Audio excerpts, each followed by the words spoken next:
Touchdown out of Houston, Texas. It is a hot and muggy night in Houston as tonight the Rice Owls, looking for conference win number 1, take on Fresno State in the conference opener for the Bulldogs.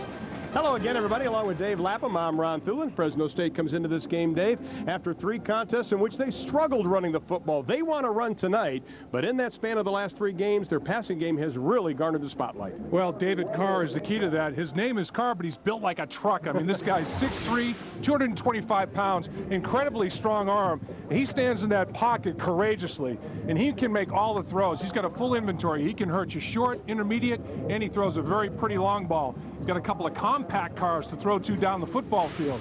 These guys are only 5'7" and 5'8", but the fun happens after they catch the football. They've got the ability to make you miss, tremendous quicks after the catch. Well, now quarterback is a problem for the Rice Owls because injuries have depleted their core. Jeremy Hurd, a freshman, started game number 1. He was injured, hasn't played since, but we're expecting to see him play tonight, and the Rice Owls do get some good news. They get their best receiver back in Gavin Booth. Well, Jeremy Hurd is a sheer athlete, runs a 4.28 40, and he can long jump 25.5 feet. The other thing about him, Ken Hatfield said, he's got tremendous football intelligence. So you package that together, you've got yourself a pretty special guy. He also gets Booth to throw to down the football field. He's 6'2", and he can high jump 6'9". So when the ball is up, he can make the catch at the apex, at the very, very top of the catch. He's an unbelievable athlete. Well, Dave, I think it's an understatement to say this is a must-win for the Rice Owls, and this is a must-win for Fresno State. The good news for Rice, in Ken Hatfield's era, they're 13-3 at home in WAC play. The Owls are ready to take on the Bulldogs. We'll step aside. Opening kickoff is straight ahead. Good job, guys. And we welcome you back to Rice Stadium, celebrating its 50th anniversary for the second meeting in history between these two teams. Fresno won last year. Rice needs a must-win tonight. But to do it, Rice has to have their option working. But Fresno State has a defense that is extremely good. And the third member of our broadcast team, Eric Clemens, will talk more about that. Eric? All right, Ron, if Rice is to be successful running that vaunted spread option offense, they're going to have to figure out what to do with junior defensive tackle Alan Harper. Harper, an all-WAC first-teamer last year. He has one main job tonight, to disrupt the first option on that Rice offense. If he can't do that, it's going to be a long night for the Bulldog defense. If he can, he turns it over to some talented linebackers like Tim Skipper, 5'7", 200-pounder, flows to the football a la Sam Mills, the former NFL great. Now, Coach Pat Hill says, yes, I want my defenders to be very aggressive tonight. I want them to aggressively follow their assignments and resist the temptation of flowing to the football, especially against this offense, guys. All right, thanks very much, Eric. Of course, Tim Skipper, 51 after Sam Mills, not Dick Butkus. And we are set for the opening kickoff between these two teams. Kenny Hatfield, the head coach of the Rice Owls, also had coaching stints at Air Force and at Clemson and, of course, at Arkansas. You know, Ron, I think that for both football teams tonight, Rice runs the football well with the spread option. They have to throw the ball for at least 100 yards tonight to stay competitive. On the flip side, Ron, Fresno State's throwing it well, but they're going to have to run the ball for at least 150 yards tonight for them to feel good about themselves. Who balances their offense tonight gets a leg up. Sean White set to receive the opening kickoff. It is a high kick. White will take it at his 5-yard line. Fresno State, nice job covering. White tries to split the defense. Fumble, ball is loose. And it will be a safety. Wait a minute, let's see. They gave a safety signal, then they gave a touchdown signal. It is a safety. What a way to start if you're Rice. Well, the one thing Rice wanted to do is not self-destruct. They've got to take themselves off their schedule. The opposition is quite good enough to beat Rice. Rice does not want to cause their own problems. Here's a classic case of it right here. Now, ball security is key.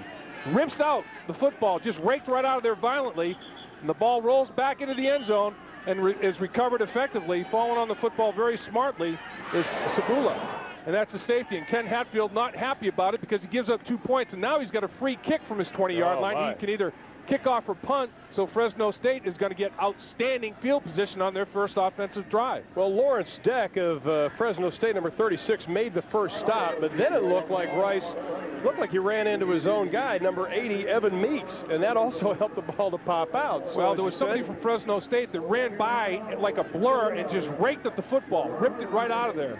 And I'll tell you what, ball security is the key.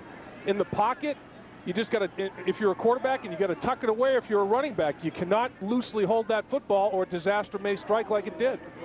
Now Travis Hale is set to kick it away, but let's take a look at that fumble one more time. The 16th fumble this year for Rice. Right here, right there, ripping at it as he swings by. I believe that was Barnes, Ray Morris Barnes, who ran by and raked at the football, and the ball was on the turf. So, and that wasn't really that violent a rake. I mean, you got to secure that football.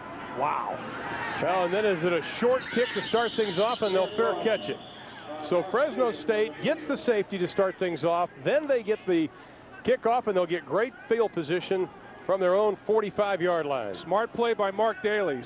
Mark Daly fair catches the football very wisely. Well, Fresno State had almost 400 yards offense versus Ohio State. Their quarterback, junior David Carr, completing about 59% of his passes, a strong arm. The line of Shai, Harding, Michael Stovall, and Jordan. First game this year that the projected starters are actually playing together.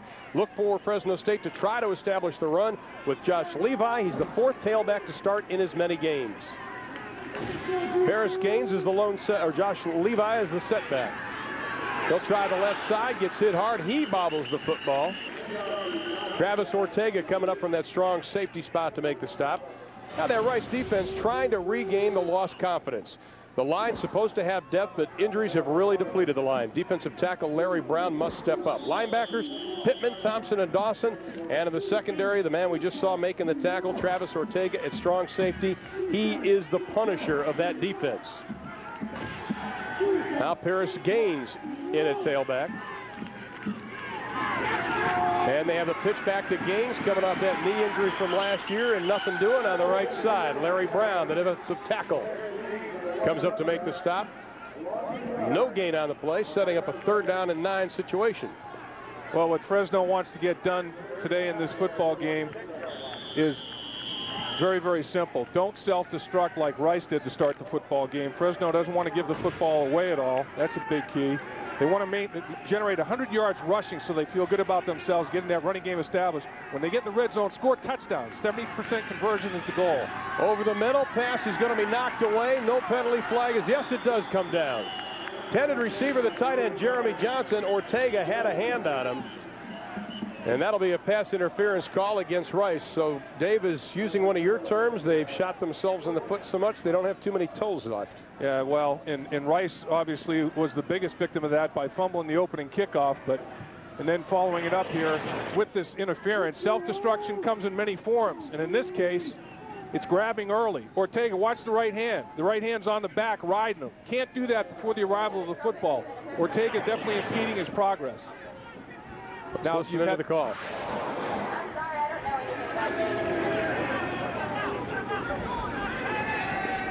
Pass interference on the defense, 15-yard penalty, 1st down. You know, self-destruction can be missed assignments, it can be penalties, it can be turnovers. Rice has been almost all forms early in this football game. Not good to start. Well, Josh Levi back into the ball game at the tailback spot. Carr throws it out in the right flat. Pass is complete. So Rodney Wright, the senior out of Bakersfield, California. Josh McMillan on the coverage, and that'll be good enough for a 1st down. Wright coming off a great game against Cal, had a couple of touchdown receptions, and he is number 2 in the NCAA in receptions per game, almost 9 a game. He's only 5'8", but he's 180 pounds, so he's solidly built. He's not afraid to block, and obviously an excellent receiver. The best thing about both these wideouts is what they do after the catch, exceptionally quick.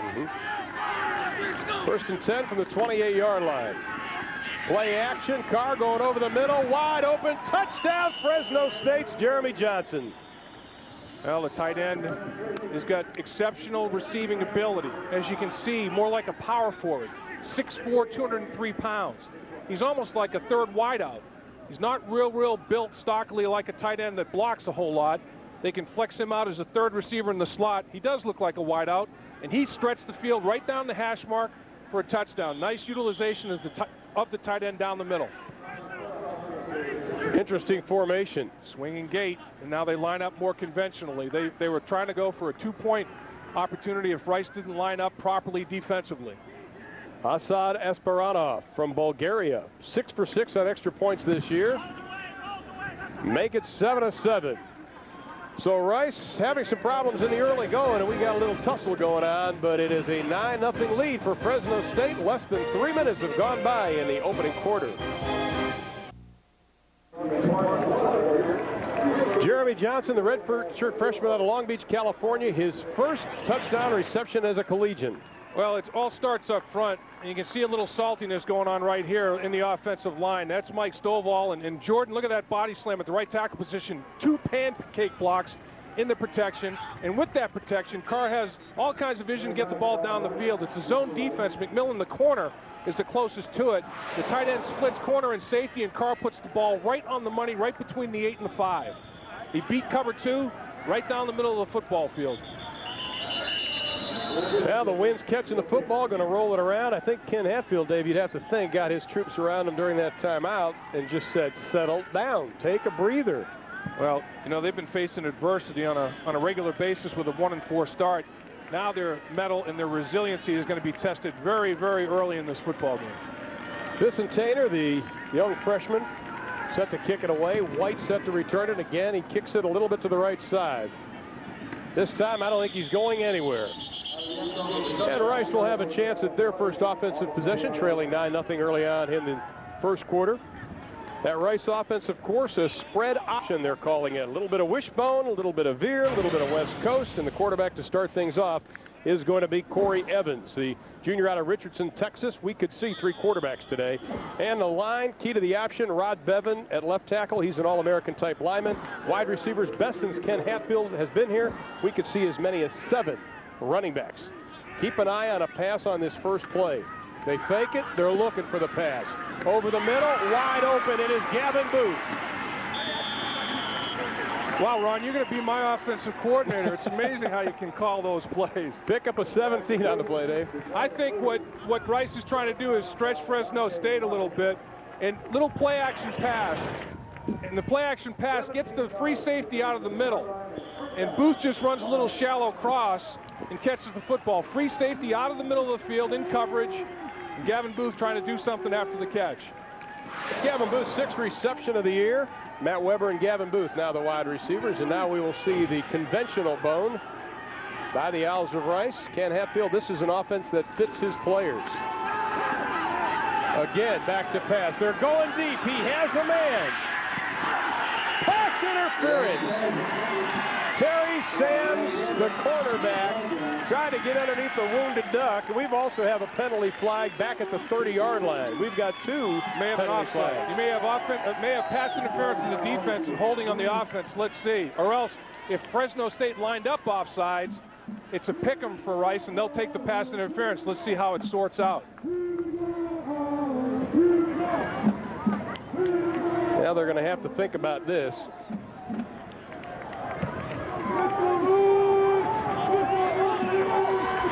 Pass was intended for Matt Weber. Against the defense, roughing the passer against the defense is declined.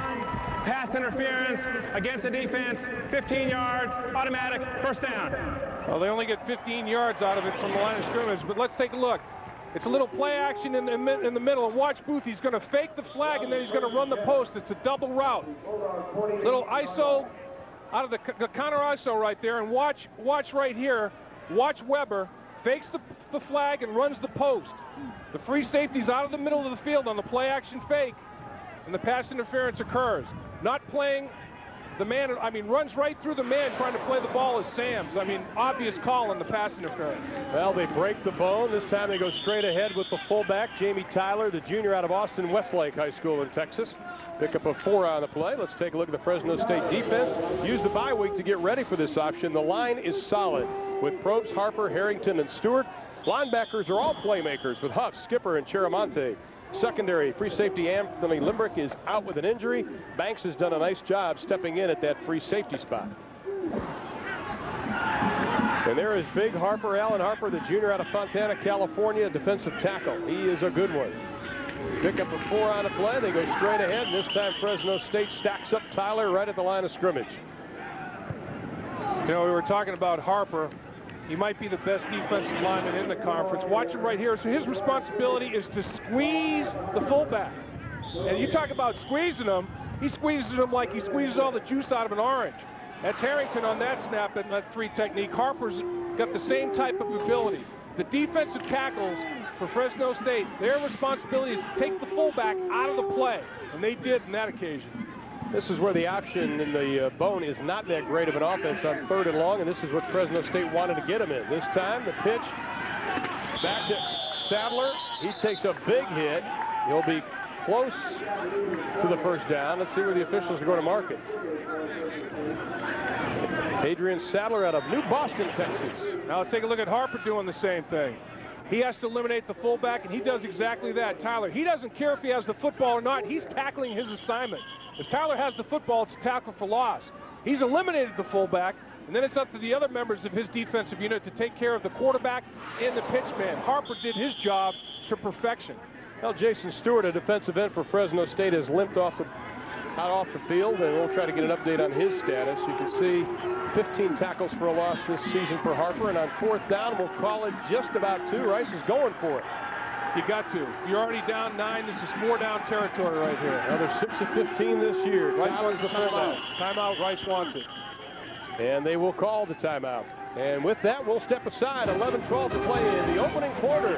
Fresno State leading Rice by 9.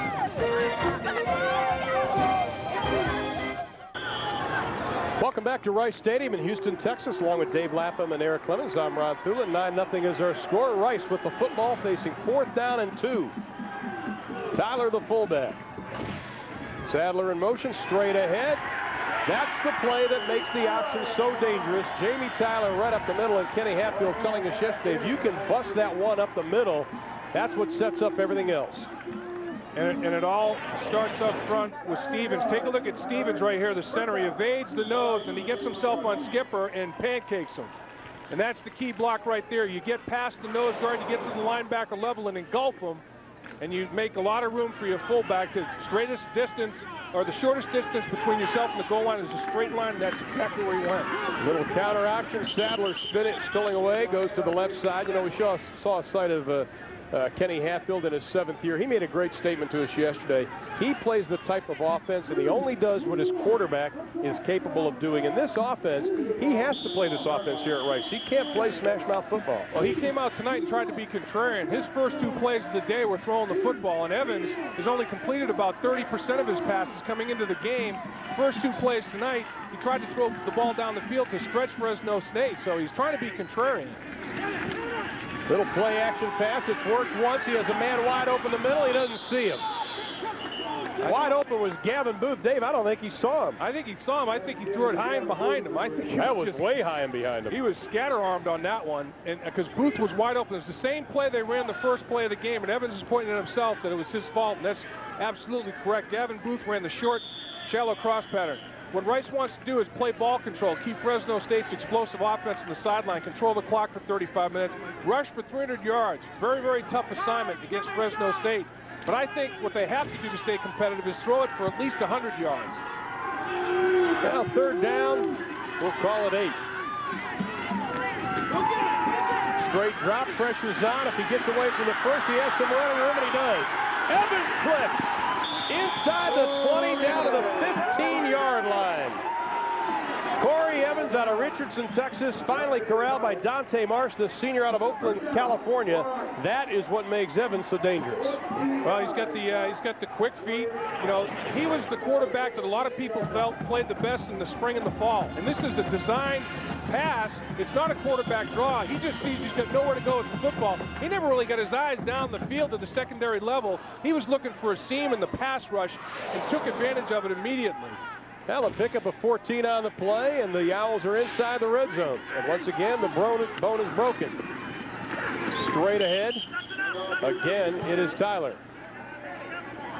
Lockhart is on the stop, the senior out of Oakland, California, the Cal transfer. Big number 99. Skipper also in on it. Tim Skipper, the smallest linebacker in Division I play at 5'7". Well, the thing about him is, in football, it's a game of physics, and low pad wins. You got to come out off the line of scrimmage on your knees to get under Skipper's pads. I mean, he is a fire hydrant, you know, and the problem with him, though, is separating front blocks. He gets engulfed a little bit. Weber and Booth to the right. Penalty flag is thrown. Evans on the pitch as his knee hits the ground. This is not going to go anywhere but back. That'll be a procedure call as Rice was jumping all over the place. Yeah, it was a legal motion. It wasn't a false start. They would have blown it dead. Double shift. 2 people moving at the same time. One of them has to get set for a full second. Neither one of them gets set for a full second. You can't have 2 men moving at the same time before the snap of the football, and Ken Hatfield's not happy. On the offense, 5-yard penalty, replay, second down. Ken Hatfield's team, Dave, they're always the least penalized in NCAA. Well, watch the 2 wing guys right here. At the same time, they're both moving. Oh, Alphonse Gaston, I mean, they get the assignment in their minds reversed. Both of them thought they were the motion man. They both started moving at the same time. The ball snapped, no go. Well, they had penalties that really hurt them last week at San Jose State. You can see what they've done in the red zone this year. Only averaged 6 penalties a game. Evans is going to pitch it back. Oh, stuck behind the line is Anthony Griffin. He's going to have a mark on him after that hit. Well, if he took that helmet off in celebration, that's a potential penalty, but I think Banks lost it during the contact. But if you take your helmet off, that's a no-no in college football. Watch this hit. It starts taking the fullback away. They do that, and here comes the pitch, and that is detonation right there. Now, Gavin is kind of like, he had his hands around, Gavin Booth had his hands on his hips like, man, I'm not sure if I was supposed to pick him up in run support, pick up Banks, or pick up the corner. He didn't pick anybody up, and as a result of that, his teammate Griffin got blown up. He got detonated.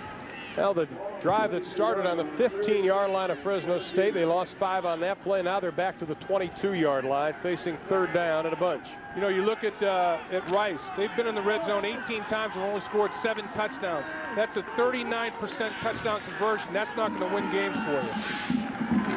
Now Evans will drop straight back. Here comes the rush. He gets rid of it into the end zone. It's a duck, and it's knocked away at the last minute. Intended for Brandon Manning, the tight end.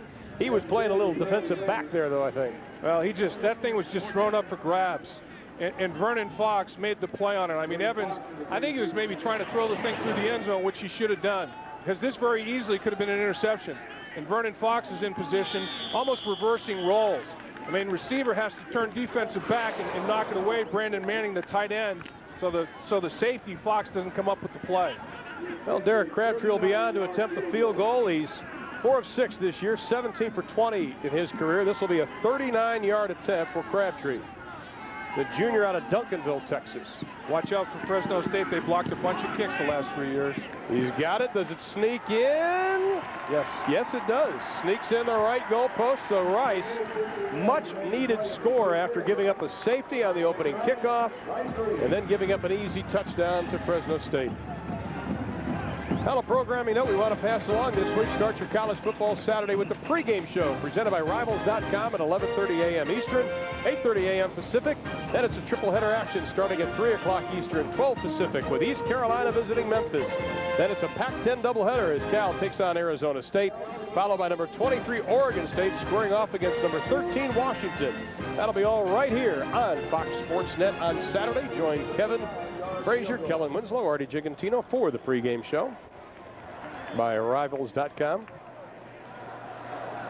Well, if you want to talk moral victories, which I think both teams are really tired of hearing about, this would have to be one for Rice, I think. You get down 9-0 on a couple of fluke plays. Now you get the field goal. At least you came out of it with something. 3 points are better than nothing. You could see the 39-yard field goal by Crabtree. The problem was, though, Ron, like you described, it was in the red zone, basically in a 1st and goal situation, and there were penalties and there were tackle for loss off the option. I mean, Fresno State really stepped up. They bent, but they didn't break in the red zone, that's for sure. Another short kick. And it'll be Smith from the 20. Oh, my! He's got some running room. Penalty flag is thrown as he slips at the 40. And we've got a lot of extracurricular activity. Well, we got a hold on Fresno State, too, at the point that it allowed the return to happen. That's coming back. There's no doubt about that. It was right out in the open field, easy for the official to see. If you hold like that and take somebody to the turf, that springs the return man, springs the return man for big yards, you got to call it. Well, let's listen in on another penalty call. Holding on the receiving team, 10 yards from the spot of the foul, 1st down. Well, the big play special teams guy for the Rice Owls, Jeff Vanover, he got the big stick of the week 2 out of the last 5 weeks. Watch him blow, detonate, and then he's bulldogged and taken to the turf. That's the hold. And the hold occurs. Maurice Rodriguez, who's another good special teamer for Fresno State, but you can't do that. It's not sumo wrestling, it's football. Well, Fresno State wanted to try to establish the run tonight. They haven't been able to do it thus far. And they'll go back up in the air with Carr. He's looking for a lot, doesn't get it, it is picked off. Dan Dawson with the interception, his 2nd of the year. The junior out of Bauxite, Arkansas, 11 yards on the return. Well, that's the tip drill. It certainly wasn't due to lack of protection. The protection was there. And Mahdi, the receiver, let the ball eat him up. Let it get into his shoulder pads. They changed the launch point, moved the pocket. Look at how solid it is. I mean, his vision totally unimpeded. He goes down the football field to Mahdi. Mahdi lets the ball eat him up, get into his shoulder pads, goes airborne. That's a no-no. Dawson, a big play guy for the defense, gets the takeaway. That is nobody's fault but Mahdi alone, the receiver. You got to get your hands out and catch. Well, Evans remains at quarterback. He keeps it, and he'll be dropped at the 35-yard line. And as we mentioned at the top of the show, this is a must-win situation for both teams. Eric, what's the mood on the sideline for Fresno State and Rice? Well, 2 key points I wanted to point out, Ron. Fresno State coaches, after they scored those 9 points in less than 2 minutes of play, kept reminding their players that we got a long way to go in this game. Do not let up. Meanwhile, Coach Ken Hatfield of Rice told us yesterday he wants America to know that his team fights to the end, and you see evidence of that on the field right now, guys. Well, that's a great point, Eric, and I'll tell you, sometimes it does come too easy, and you do get a little complacent. Fresno State can't let that happen. Evans will go upstairs again. Pass incomplete. Dropsies. Everybody's got the ball going off their hands and through their hands. Travis Thompson, the sophomore out of Austin Westlake High School, right in the old meat hooks, couldn't wrap it up. Now, he's more of a traditional tight end. Thompson is 6'2", 250 pounds. And that's what Kenny Hatfield and David Lee as coordinator, they say their feeling is if we throw the football on 1st and 2nd down, we've got to execute. We've got to gash Fresno State. And they've had people open, and they haven't executed. Sometimes the throw has been there and the catch hasn't been. Sometimes the receiver's been open and the throw hasn't gotten there. When they have their opportunity to cash in, they've got to gash Fresno State. Kenny Hatfield calling the plays, of course, for Rice, always has.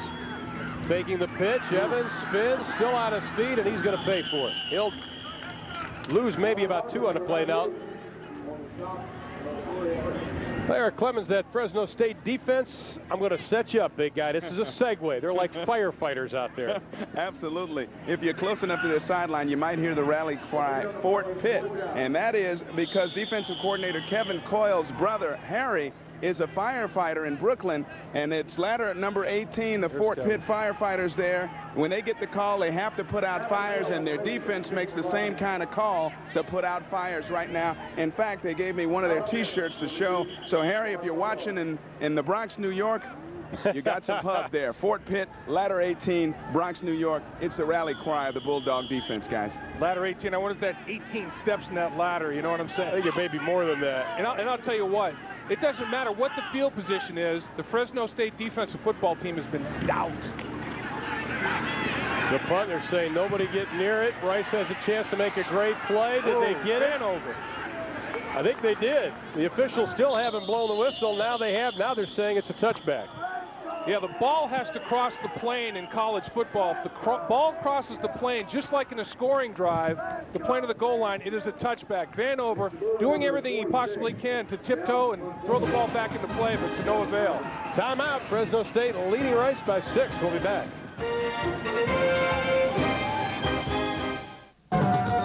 Williams is teaming up with the Western Athletic Conference to bring you the 2001 Williams WAC basketball tournament. All 9 WAC schools will bring their men's and women's teams to Tulsa March 6th through the 10th for 16 exciting games in 5 action-packed days. WAC basketball teams are some of the nation's best, so don't miss your chance to see them all at the 2001 Williams WAC basketball tournament. Call your school's athletic ticket office for tickets. The chase is on. Formula One on Fox Sports Net. Every other Sunday, all summer long. David Dave, a little confusion with the officials on that play. One said it wasn't a touchback, one said it was, but it is a touchback. Here's why. That official signaled touchback immediately. He's looking at the goal line. The ball crosses the plane, and Vanover's foot hits the goal line. It's a double dip of an easy call, and the official in the middle of the end zone made the proper call. It is a touchback. Josh Levy, the lone tailback, he's got the call, and he is going to be wrapped up. This is a running game that's 112th in the NCAA rushing the football. Rashard Pittman on the stop. But last night, Pat Hill was emphatic to us about getting their running game going. He said, I'm not going to start this whole spread formation stuff. We are a running team. And Rice understands that. And Rice had a feeling that Fresno State would try to run the football. So what Rice is doing is trying to capture the line of scrimmage and make Fresno State one-dimensional. If Fresno State is able to establish a running game, Rice is in deep trouble. Now, they only have about 59 yards a game. They're yet to get a rushing touchdown this year. Carr, right side. Rice was right there. They read it perfectly. Travis Ortega coming up from that strong safety spot, lowering the boom on Rodney Wright. Well, what Fresno State does, if the cornerback gives cushion out there, they immediately get the ball to Wright. But what happened is Ortega came flying up and blew it up. I mean, absolutely detonated it. And, you know, looking at these rushing yards, the yards are one thing, but they're only averaging 2.2 yards per carry. The yards are minuscule, but their efficiency, they're only averaging 2.2 yards per rush. That's no good at all. Paris Gaines back into the lineup in the backfield. Carr on 3rd down and 12. Tucks it down. He has a little bit of running room, throwing across his body, and the pass is incomplete. You are putting your wide receiver in danger. Joe Bob Thompson laid a lick on Rodney Wright. Well, Carr did a couple of things. He tightrope with the line of scrimmage as well. Here's Wright running his route. He's trying to find a little opening, a little seam, and settle down. The ball floats a little bit on Carr, and Wright gets blown up. But what Carr did, Carr flirted with the line of scrimmage, then threw the ball late back across his body to the middle of the field. That's got interception written all over it normally. Wright's got those strips on his arms. You see those strips? That's to prevent turf burns. This is the first game Fresno State has played on AstroTurf this year. Every game they've played so far has been on grass. First time they've had turf shoes on. Now, Kyle Herm, the 4th-team quarterback, is back to receive the punt. You saw the numbers. Here comes the rush, kicking with the wind. It's not a very good kick. It'll hit at the 45, gets a Fresno State bounce, and Herm is going to be dropped immediately. Well, the whistle was blowing right as he caught the football, and Rice will have it, trailing just 9-3 here in the first quarter. And they're winning the field position battle now, right now. Rice is getting the short field for them and the long field for Fresno State. Too many times this season, Rice has given up the short field. They start the football game off with a tragedy, safety. And then they shank the free kick off the safety and give Fresno State a short field. They fall behind 9-0. Now, all of a sudden, they're getting the short field. Fresno State's going to have to go on the long multiple play drives with the long field, and the worm's starting to turn here. Now, Corey Evans remains at quarterback. He has done a nice job in his time. We're still waiting for Jeremy Hurd. Robbie Beck now the fullback. Sadler in motion. Evans is going to put it up, looking deep into the flat. Pass is complete to the 35-yard line.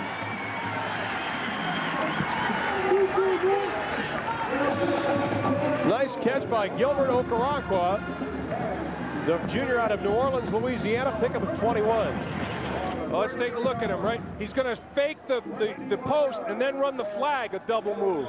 Take a look at what he does here. Fakes the post. Now he comes out on the flag. Pretty good route right there. That is his 8th reception of the year. Evans has shown us he's got a pretty good arm.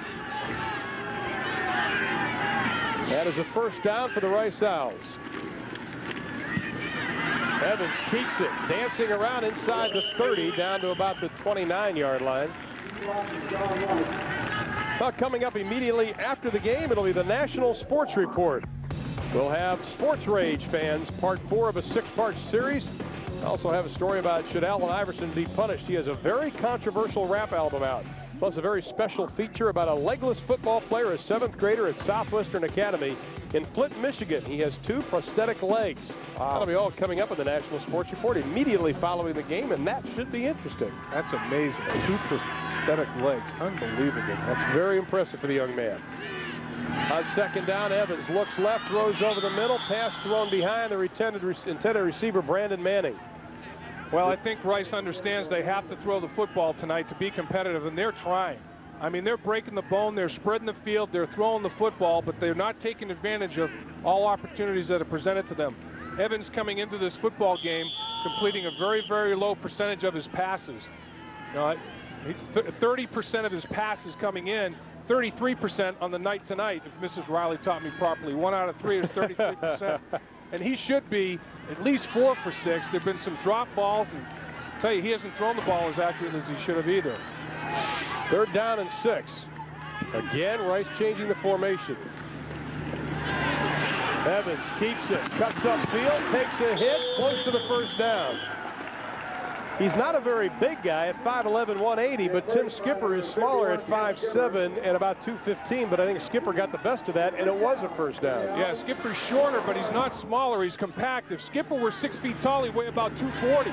He's only 5'7". Listen, that's thumping right there. I mean, that's a hit. And Skipper is just a compact body. I mean, if Skipper didn't have it all, you know, so short on stature-wise, if he were 6 feet or 6'1", he'd weigh 245, 250 pounds. I mean, he's put together, he's just short. Well, his dad's a former NFL assistant, now the head coach of San Francisco, the XFL. Evans going straight up, throws that duck. Somebody called pull. Boy, that seemed to come out of his hand. You know, so. They're sweating down there because I'm sweating up here. It's close in this stadium. Wait. You sweat when it's 50 degrees. Well, look at Coach Lee right there. It looks like he's stepping out of the shower. His head's soaking wet. David Lee. It is hot down there. That's David Lee right here. Look at that. His hair's all matted. He's signaling plays in right now. And what he's doing is, look at on his wristband. You see on his left wrist, he's got David Lee right there. You can see it. He's got a wristband right here. And that's got 8 checks on it. 6 are run-to-run checks, 2 are run-to-pass checks, and he's signaling a check to his quarterback right now. That's 2nd and 10. Evans, pass, has a man, almost intercepted. Almost picked off by Bryce McGill, the redshirt freshman out of Bakersfield, California, coming up from that free safety spot. Well, McGill closing on the football, coming from the safety position, making a play on the football. That was a zone blitz, because look who's back there in coverage. A big defensive lineman by the name of Nick Burley. He's a defensive end. He's not a linebacker. They blitz linebackers and drop Burley back in coverage on a zone blitz. Fresno State, when they do fire zone and run the zone blitz, they have to stay with their option responsibilities. They cannot let them run the option successfully when they decide to blitz. Yeah, we have a problem. They're going to call a timeout as the play clock goes down to 0. So Rice is going to call a timeout and talk about it. Evans has done a nice job at quarterback for the Owls so far in the early going here. Rice went down 9-0 early on. They've kicked the field goal, pulled within 9-3. You know, Dave, you were talking about the wristbands. Interesting. Some of the Rice coaches really felt that last year Fresno State were stealing some of their signals, so now they're running in plays along with signaling. Yeah, they have run some plays in, but they haven't run a ton of plays in. Both teams have 38 yards passing on the night run, which is surprising. Well, Ken Hatfield told us yesterday he's got quarterbacks, but can they get the job done? We've just been struggling a little bit to keep the same consistent quarterback in there. The game this week, we get Jeremy Hurd back. We got Corey Evans playing. We got Ben Wolf. So I think we got 3 good quarterbacks healthy that are able to make something happen. But the continuity has not been there from starting out the season the way we would like for it to be. And there is the redshirt freshman out of Duncanville, Texas, Jeremy Hurd, who is expected to play. And you know, runs a 4.28 40. Ken Hatfield says the quickest speed he's ever seen at the quarterback position in the 22 years he's been coaching. I couldn't touch that kid in a phone booth. I mean, he could make me miss in short quarters. He is very, very elusive. I'm anxious to see Jeremy Hurd.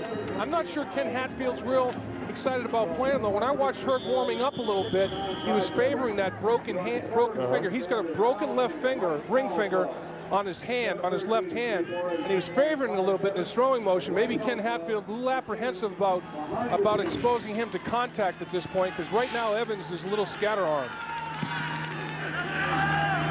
3rd down, we'll call it 10. 2 wide receivers to the right. Evans, first man through, fullback, looking for Pater, touchdown the Owls. Robbie Beck, the freshman out of Marist High School in Atlanta. Well, Coach Coyle, defensive coordinator for Fresno State, said When the fullback or quarterback get their shoulders squared up to the line of scrimmage is when the big runs happen. And in this case, Robbie Beck made the safety miss, and then he split two at the 5-yard line, split two tacklers. When you get those shoulder pads squared up, just like any great running back in a traditional offense, you want to make them go east and west and turn their pads to the sideline. That time, Beck got him squared up to the goal line, and he crossed it. And Derek Crabtree on to attempt the extra point, 7 of 8 this year on point afters. Snap's good, the hold good, and the kick is good. Resiliency shown by the Owls of Rice, courtesy of a young freshman out of Atlanta. Will step aside, and the Owls have taken the lead by 1. Freshman Robbie Beck, his 3rd touchdown of his career, the longest run of his career here at Rice, 22 yards. And that is why it is a 10-9 game. And Rice continues to kick off short. This time at the 25-yard line, it's going to be covered up. But you talked about Robbie Beck and the job he did. How about the line, Dave? Let's take a look at the splits of the offensive linemen trying to spread Fresno State out. And look at the combination block between the center and guard, and then splits 2 tacklers at the 5-yard line because he's got his shoulder pads squared up and he lowers them. An excellent run right there by Robbie Beck. Nice job by his big left guard, Keith Meyer, coming off the nose guard and picking up Skipper at the linebacker level. Ferris Gaines back in the I-back spot along with David Carr. Fresno State 0 yards rushing the football, and they're going to go upstairs. Carr, running room, picks up 5, picks up 7. That'll be close to a personal foul penalty. That was very close. Rashard Pittman, the junior out of Marlena, Florida, coming up to make a big-time hit. You have to give kudos, I think, to this Rice defense. You get down 9-0, you can pretty much pitch the tent, call it a night, and they haven't. Well, I think that's what you learn at Rice, because every day, basically, you're an underdog athletically, and they fight. I mean, there's no quit in the Rice Owls. They're very intelligent kids, and they understand that the game's 60 minutes long, and they stay after you. I mean, it's life lessons for them. That's right. Every single day when they come out and play football and practice the game, and they're not going to quit on you, and they're very coachable because of their intelligence, and you can make adjustments with them, game day adjustments because of their intelligence. Rodney Wright, he's in the lower left-hand portion of your screen. They'll try to run it with Gaines, looking for the first down, and he may get a yard on the play, maybe 1.5 yards. He was stacked up immediately by Clint Johnson, the junior out of Mesquite, Texas, outside of Dallas. Dave, were you surprised that Fresno State came in? And then we were told last night by Andy Ludwig, their offensive coordinator, we are going to run the football, but they're not having very much success, if any, tonight. They're not. And Pat Hill, the head coach, he's not happy about it at all because he's a smash mouth guy. He says, you know, his brand of football is physical. He scrimmages ones against ones twice a week in practice. He wants to run it. James Tillman now the running back. This time they try the left side. They will get the first down. He ran a little counter to Rodney Wright. Counter to Rodney Wright. He came from the slot, and they handed the ball off to him. And I'll tell you, Pittman at linebacker is very, very active for the Rice Owls. I mean, he's separating from blocks and running around the football field like a wild man. And that time he diagnosed the counter to Wright and came up and made the initial hit. There's Pat Hill, who's an assistant at Fresno State under Coach Sweeney. Like Dave said, he was ready to play after that bye week. He wasn't sure if it was any advantage. Here comes Travis Ortega on the blitz, and he detonates David Carr. Travis Ortega, you might remember last year versus Hawaii, he had probably the greatest hit in college football that knocked his helmet off. He almost duplicated that. Ortega's unblocked on the backside. He comes off the slot. Carr never sees him, never feels him. And Ortega, the reason the ball's incomplete is he hits Carr in the middle of his throwing motion. And Ortega should get a pass defense for that one. Not down the football field knocking it down, but knocking the quarterback down before he can fully extend and throw the football. You know, in talking to Travis Ortega yesterday, he is an exceptional young man, about a 3.8 GPA. Said he wants to go to law school when it's all over, and he is so quiet, but he'll take your head off. Now it is Tillman. He has the football, has the best run of the day for Fresno State. Ortega finally tripping him up, but not before he gets inside of Owl territory. Well, the key block right there was Joe Shy, the big left tackle at the linebacker level. Joe Shy locked up on a linebacker and took him right to the turf. Pick up a 14.5 on the play. Shy is the big physical guy. Watch the left tackle. Watch him get down the football field and lock up the linebacker. Watch him finish the block. Here he is locked up. Watch him finish. Boom. down to the turf, body slam, see you later. And a lot of green right there after that block. That's a little Goldberg there. On first down this time, the running game absolutely nothing with Tillman. You know, we have to mention that Fresno State really by necessity had to change their offense. They were lacking fullbacks. They had a plethora of very good tight ends. So for Pat Hill, they had to make some adjustments early on. They lost fullbacks to injury, and they do have move tight ends like H-backs as well as big tight ends at the line of scrimmage. So they've gone to that system, and it worked very, very well for Joe Gibbs and the Washington Redskins when they were so dominant running the ball with John Riggins. They didn't have a true fullback. They had multiple tight ends. Josh Levi back into the lineup for Fresno State. He's got the ball right side, exploding for the first down, keeping his feet as he goes inside the 35, down to the 31-yard line. Dan Dawson finally hog-tying him up. Well, he really provided a spark, Levi, against Cal last week, and the coaches felt that if he got in the starting lineup, he would be very difficult to get out because he is a quick back. Well, Levi's the only back on the football team that's got a good yards per carry. He was averaging over 4.5 yards a pop coming into tonight's football game, so they stayed with him, and it's paying off. Best drive of the evening for Fresno State, and the longest. On first down, again, it is Josh Levi. He's brought down by Rashard Pittman, that inside linebacker on the stop, number 47. Rice defense, not a bad team versus the rush. They only give up about 131 yards a game. Pass is where they've had their problems. Teams have been able to go over the top. And Pat Hill is talking to Carr as the first quarter comes to an end. His team jumped out to a 9-0 lead.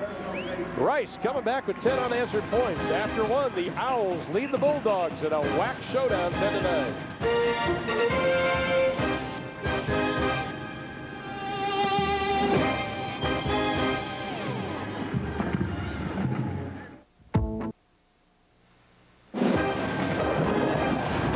A special edition of College Football Saturday on a Thursday night from Houston, Texas. It's the Western Athletic Conference with Fresno State taking on the Rice Owls, along with Dave Lapham and Eric Clemens. I'm Ron Thulick. Quarter number 2, the first play. Carr going upstairs, and it is knocked away at the last second.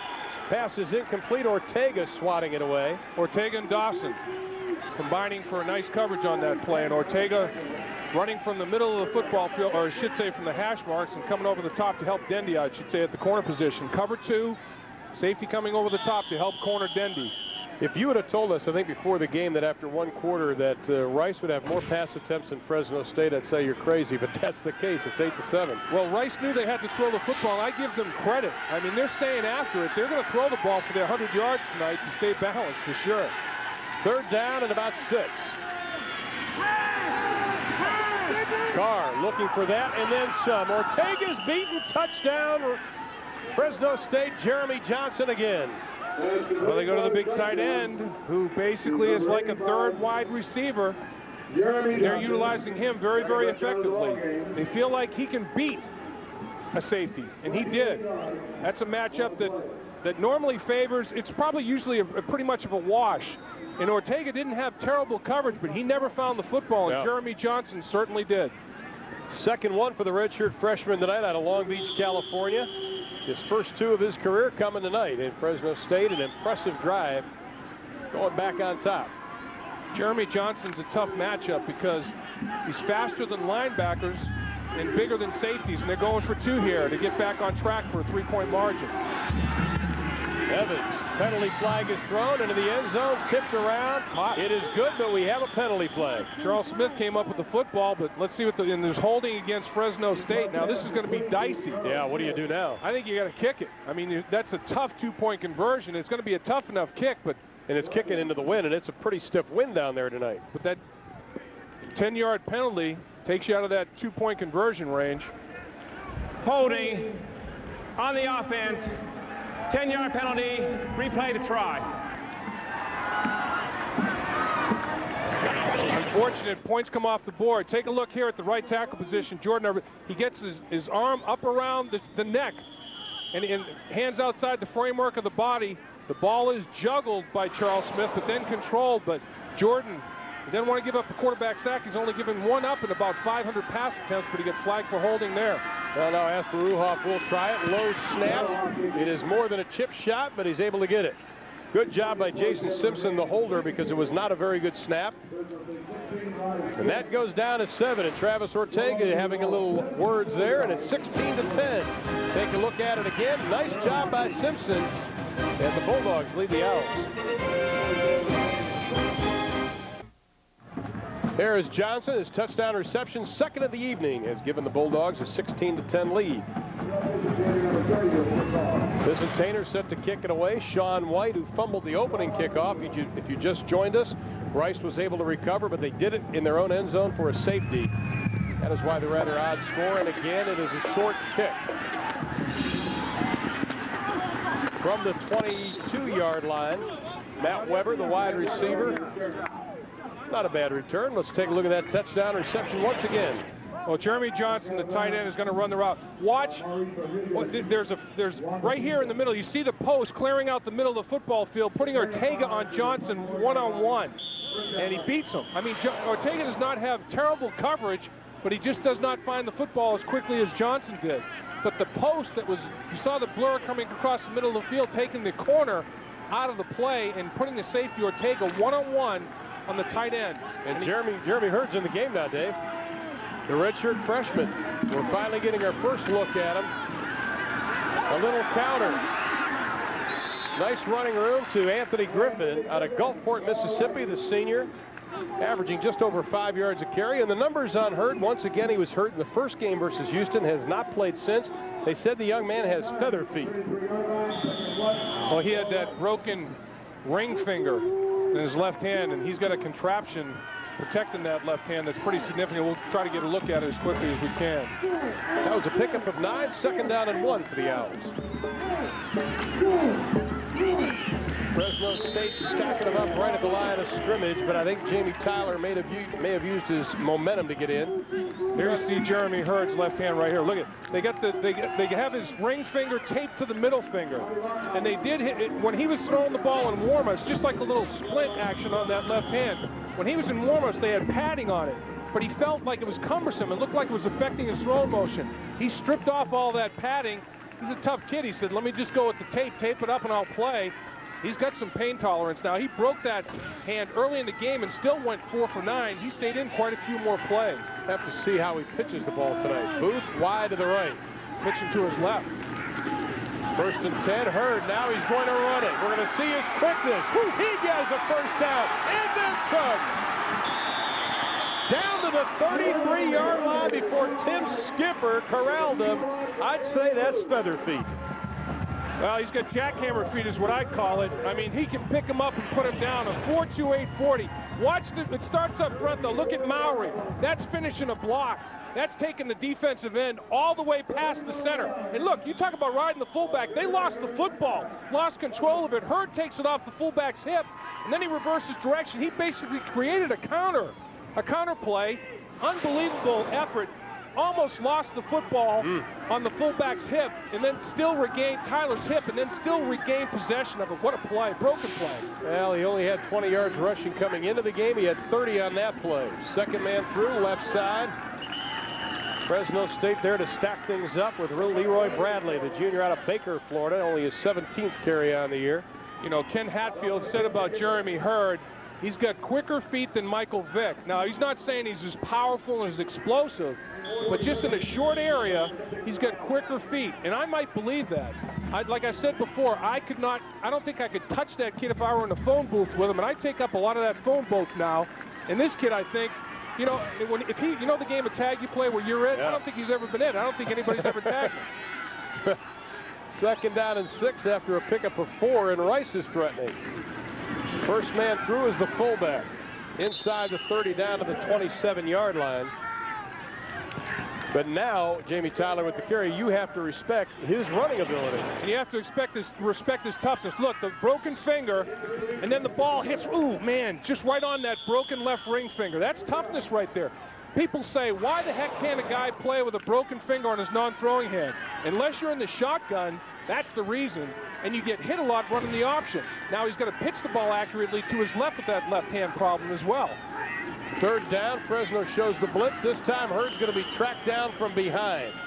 That's the way to play defense. Clarence Denning, the freshman out of Modesto, California, tracking him down from the backside. And the one thing that Fresno State has to bear in mind, although you have Hurd at quarterback, he's a heck of a threat stretching you horizontally to the edge.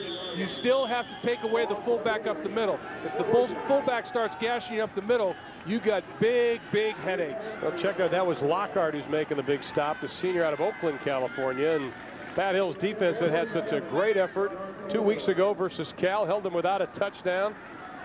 Stepping up defensively now. This is a 47-yard field goal attempt by Crabtree. He's 1 for 1 tonight. Ooh. He needs it to hurry. A little short. He's not going to get it. It'll be short and a little bit to his right. You know, at times Rice looked like they were really moving the football. Then they kind of came up, boom, boom, boom, and great job by the Fresno State defense to stop them. Yeah, I think this is going to be a dogfight to the very end. I mean, this is a conference battle, obviously. It's a conference opener for Fresno State. They feel they have to come to Texas 3 times and win in order to win the conference championship. They've been very, very tough at home. They've had a problem on the road, generating road victories. Well, and also Ken Hatfield knows if he loses tonight, any slim hope that he still has of a WAC conference title is gone. Levi try on the right side, a little bit of running room. Just a reminder, Sunday, Fox NFL Sunday begins with Terry, Howie, JB, and Chris on America's favorite pregame show. And Stephen Davis and the Redskins take on Donovan McNabb and the Eagles in the NFC East showdown. Or Tiki Barber and the Giants square off against Jamal Anderson and the Falcons, or other regional action. It all starts right here on Fox starting at noon Eastern, 9 Pacific Sunday. Check your local listings. Oh, Grammy, there he is. Fresno State fans, obviously. Pick up a 4 on the play on 2nd and 6. Straight ahead running again, Levi. Well, Fresno State trying to establish a little bit of an attitude. You know, trying to control the line of scrimmage and saying, hey, we got a 6-point lead. We're going to pound the football at you a little bit, but Rice is rising to the occasion. I mean, they're very salty at the line of scrimmage, and they're missing their best 2 defensive linemen. Losing Jorgensen really hurt them. The big 290-pound horse inside. But Coach Hill, he likes the physical brand of football. He's desperate to get that running game on track. Also missing Jared Irwin. He is out. 3rd down for the Bulldogs. They need 4. On the draw, nothing doing. The Rice Owls are there to stuff Josh Levi. Everybody was in on that tackle. Rice loaded up the box, and then they blitzed. Dawson came off the edge. Rice just had more people in the box than Fresno State could block. And at that point, you don't bang your head against the wall, you throw the football. And Kyle Herm will be standing on his own 30-yard line as Jason Simpson set to kick it away. Herm, the backup quarterback. First punt for Simpson, you can see, just over 35 yards. Herm from the 21. Slips away from a couple of tackles, and then he gets punished at the 30-yard line. 43-yard kick, 9 on the return. Greg Gatlin, the right corner, comes up to make the stop. We have a timeout. Fresno State leads by 6.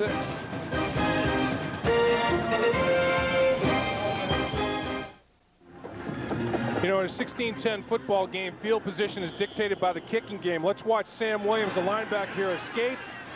And now he's in coverage, and listen to the hit. Man, that's right in the smush. I mean, he put his helmet right across the face mask of the opposition. That's a smush. Here comes Hurd again. He already has a 30-yard run, up to the 40, to the 45, to the 48-yard line. Another first down. Tim Skipper again after a long run, bringing him down. Well, Jeremy Hurd is going to be heard from tonight. There is no doubt about that. He's already been heard from. And remember, this kid runs a 4.28 40. That is picking him up and putting him down, and he can long jump 25.5 feet. Not the biggest guy in the world, and I'll tell you, he is a jet. Well, he's the best talent they've had here at quarterback in 22 years, according to the coaching staff. Hurd rolling. His first pass is complete. Out to the right side to Gavin Booth, the freshman out of Grand Prairie. And Eric Clemens, 4.28, isn't that what you run on the 40? And then I woke up, Ron. Let me tell you, I talked to a few of the Rice coaches about this kid before the game, and their eyes light up whenever they talk about him. Everybody said he's a difference maker, the kind of guy that can do things to turn a game around. Also, at Duncanville High School in Texas, he's a record long jumper and triple jumper. So he is indeed an athlete who can do all things, and if they get him healthy, they'll be a lot more dangerous on offense, guys. I'll tell you what, Eric, you know, my thing was to finish a 40, never mind run it in 4.28. Man. 2nd down and 2.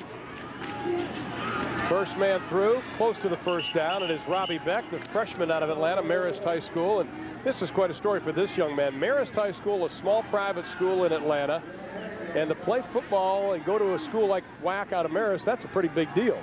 And you know, back to Hurd and Gavin Booth for a second, Ron. These guys last year were playing high school football. That's These right. guys are true freshmen. They're not redshirt freshmen. So the future, you know, shines a little brightly here for Rice, where they've got a receiver that's a playmaker and a quarterback that's a difference maker and a big playmaker, and they're true freshmen. 3rd down, it's just about a yard. 4 seconds to snap it. They're going to have to burn another timeout. The operation wasn't clean getting the play in. Not enough time at the line of scrimmage. You know. Now this is an important 3rd down because Rice does not want to get behind. They're not a good come from behind team. Sunday we're bringing you the tailgate party to you with the NFL This Morning at Fox Sports Net. The most raucous and rocking Sunday morning pregame show anywhere. Now a full 2 hours of Morning Madness to get you ready for the kickoff. Chris Myers leads the NFL This Morning breakfast bunch for Chalk Talk, Trash Talk. A couple of bagels, a few donuts, and even comedian Jay Moore will make a return. The NFL This Morning, Sunday at 10 a.m. Eastern, 7 a.m. Pacific, only on Fox Sports Net. Now bagels and all that, how come you're not there, big fella? I'll be enjoying a bagel or two, but just not on set out there, you know. Well, earlier today we had quite a downpour here in the Houston area. Things have cleared up, but the mugginess did not go away. And ironically, I think in about 24 to 36 hours, it's going to be like 70 degrees the next couple of days here. The temperature is expected to fall. Rice comes in, obviously, one of the top 10 rushing teams over the last few years, and you can see what they've done the last 4 seasons. Yeah, last year that 257 yards a game was 7th in the nation. Right now they're 15th. Here they are right there, over 206 yards a game, 15th in the country. And I'll tell you what, this kid Hurd, you know, you hear so much about him, and you know, a guy like Ken Hatfield doesn't become infatuated with a young man quickly. Hurd showed Hatfield something. Hatfield was an option quarterback himself, and he said Hurd has the quickest feet he's seen in his 22 years of coaching at Arkansas or anywhere else. 3rd down, less than a yard. Hurd keeps it. He is going to be dumped. And he did the wise thing, though, by not pitching it. He took the loss. Tim Skipper and Dante Marsh coming up to make the stop. But I'll tell you, Fresno State had this one covered up. Yeah, they really did. And what they did, instead of feather the quarterback, they stabbed him a little bit. And they got after him a little bit more quickly. They put a linebacker and a safety on the quarterback. They doubled the quarterback and still had the quarterback on the pitch man. So they changed their pitch responsibilities, quarterback pitchman responsibilities out of their base defense. A nice job by Coach Coyle, the defensive coordinator, changing the look a little bit, confusing the young guy. Well, Robbie Beck is now the fullback. They're going for it on 4th and 2. Beck is tripped up before he gets to the 40-yard line. And they did. Yeah. And I think it may be a 1st down. And once again, the first thing you have to do is stop the fullback. And all they did was hammer the fullback right up there between the tackles for the 1st down by spot. Oh, I tell you what, that is a very good spot. Let's take a look at one more time. Ken Hatfield is going to like it. And the big splits by Rice, and nothing. It's just basically the fullback dive portion of it. Now he's leg whipped and tackled, not basically by an arm, but leg whipped by a linebacker that was taken to the turf on the short yardage defense. Sure, Monte on the stop. Almost didn't get the exchange to Beck. Almost put it on his hip. But it's a 1st and 10 for the Owls. At the fullback and the fullback. Yeah, he wasn't going anywhere. We've got a player hurt. And that's the fullback Beck. He's grabbing that right knee. He got squeezed, and they squeezed that right knee, and that's not a good sign. The trainers for Rice are going to have to come out and take a look at the young freshman. This has been a pretty good drive for the Owls. And, you know, ironically, this has been a very short week. They played at San Jose State last Saturday. Luckily, thank goodness, San Jose State moved the game time up to give them a little time to get back to the Houston area. But Ken Hatfield telling us yesterday they didn't even watch the game tapes of San Jose State. The players did, because he said we didn't have enough time to even concentrate on this game to think about last week's game. And another difference, Ron, usually the day before the game, he doesn't even practice his team. He likes to save their legs. Yesterday, they were out there for a full hour because of the short week. They didn't have enough. They didn't have enough time to get everything covered in that short week. So he had to practice his kids the day before the football game. And they responded nicely. I mean, you know, one thing about these young men with the intelligence that they've got a lot of pride. And their confidence is a little bit shaken, but they've got tremendous pride, that's for sure. Well, both teams have had very difficult early season schedules. You can see crosstown rival Houston losing in overtime to the Owls. Then they played at Michigan, at Tulsa, a game they should have won, at Oklahoma. Dave, you broadcast that football game. They gave Oklahoma a great game for 3 quarters, but you play 2 top 10 teams in your first 5 weeks. Sometimes you get physically beaten up for your conference games. I mean, you know, you play the Big 10 and you play the Big 12. Man, you physically wrecked a little bit. Now, and Rice suffered some injury by playing 2 big boys like that. And Fresno State, they played Ohio State and UCLA. Their defense gave up only 16 points to Ohio State. They came out uninjured. Hurd, he has a little bit of a convoy. Skipping around and dancing around right about the 30-yard line. Vernon Fox, the junior out of Las Vegas, Nevada, coming up from the strong safety spot. Heath Fowler, the left guard. Nice job on the block, the junior out of Huffman, Texas. Well, this is a counter play. All of the action goes to the right. Watch all of the action go to the right, and then look, the only guy that comes to the left is the pulling guard, the left guard. There he is, making the block, and the quarterback. Look at that block he makes right there. Takes the linebacker right to the turf. Excellent block. Nice play overall. Getting out in front and running. Heath Fowler showing he's got some footwork. Pickup of 12 on the play. Another first down for the Owls. Jamie Tyler back in at fullback. Hurd. Dangerous pass. Incomplete, intended for Gavin Booth. And you know, that little misdirection by the quarterback, that's not a run-pass option. That is a run only. All the action goes to the right. The quarterback and the personal protected guard are the only ones going in the opposite direction. No receiver to throw to. He's tucking it, and he's going off that guard's block, period. Well, last year, Rice attempted only 96 passes. This year already, they're at 86, and that includes tonight. They've broken the bone a lot. I mean, I did the game against Oklahoma, and they threw the football quite frequently in that football game. Wolf was the quarterback that threw it, and Evans ran it in that game. Little mix-up. Hurd making lemonade out of lemons. Drops the football. Uh-oh, lost it. I think he did. Fresno State, I think, may come up with the ball. And they do. Well, didn't want to have the giveaway as you're approaching the scoring zone. Skipper again on the recovery. The senior out of Kenner, Louisiana. Well, that's a called play right there. Basically, what it turns out being is the quarterback ends up following his blockers. I mean, it's just, oh boy, was he detonated though. You talk about getting blown up. I mean, he absolutely got crushed by Lawrence Deck, it looked like.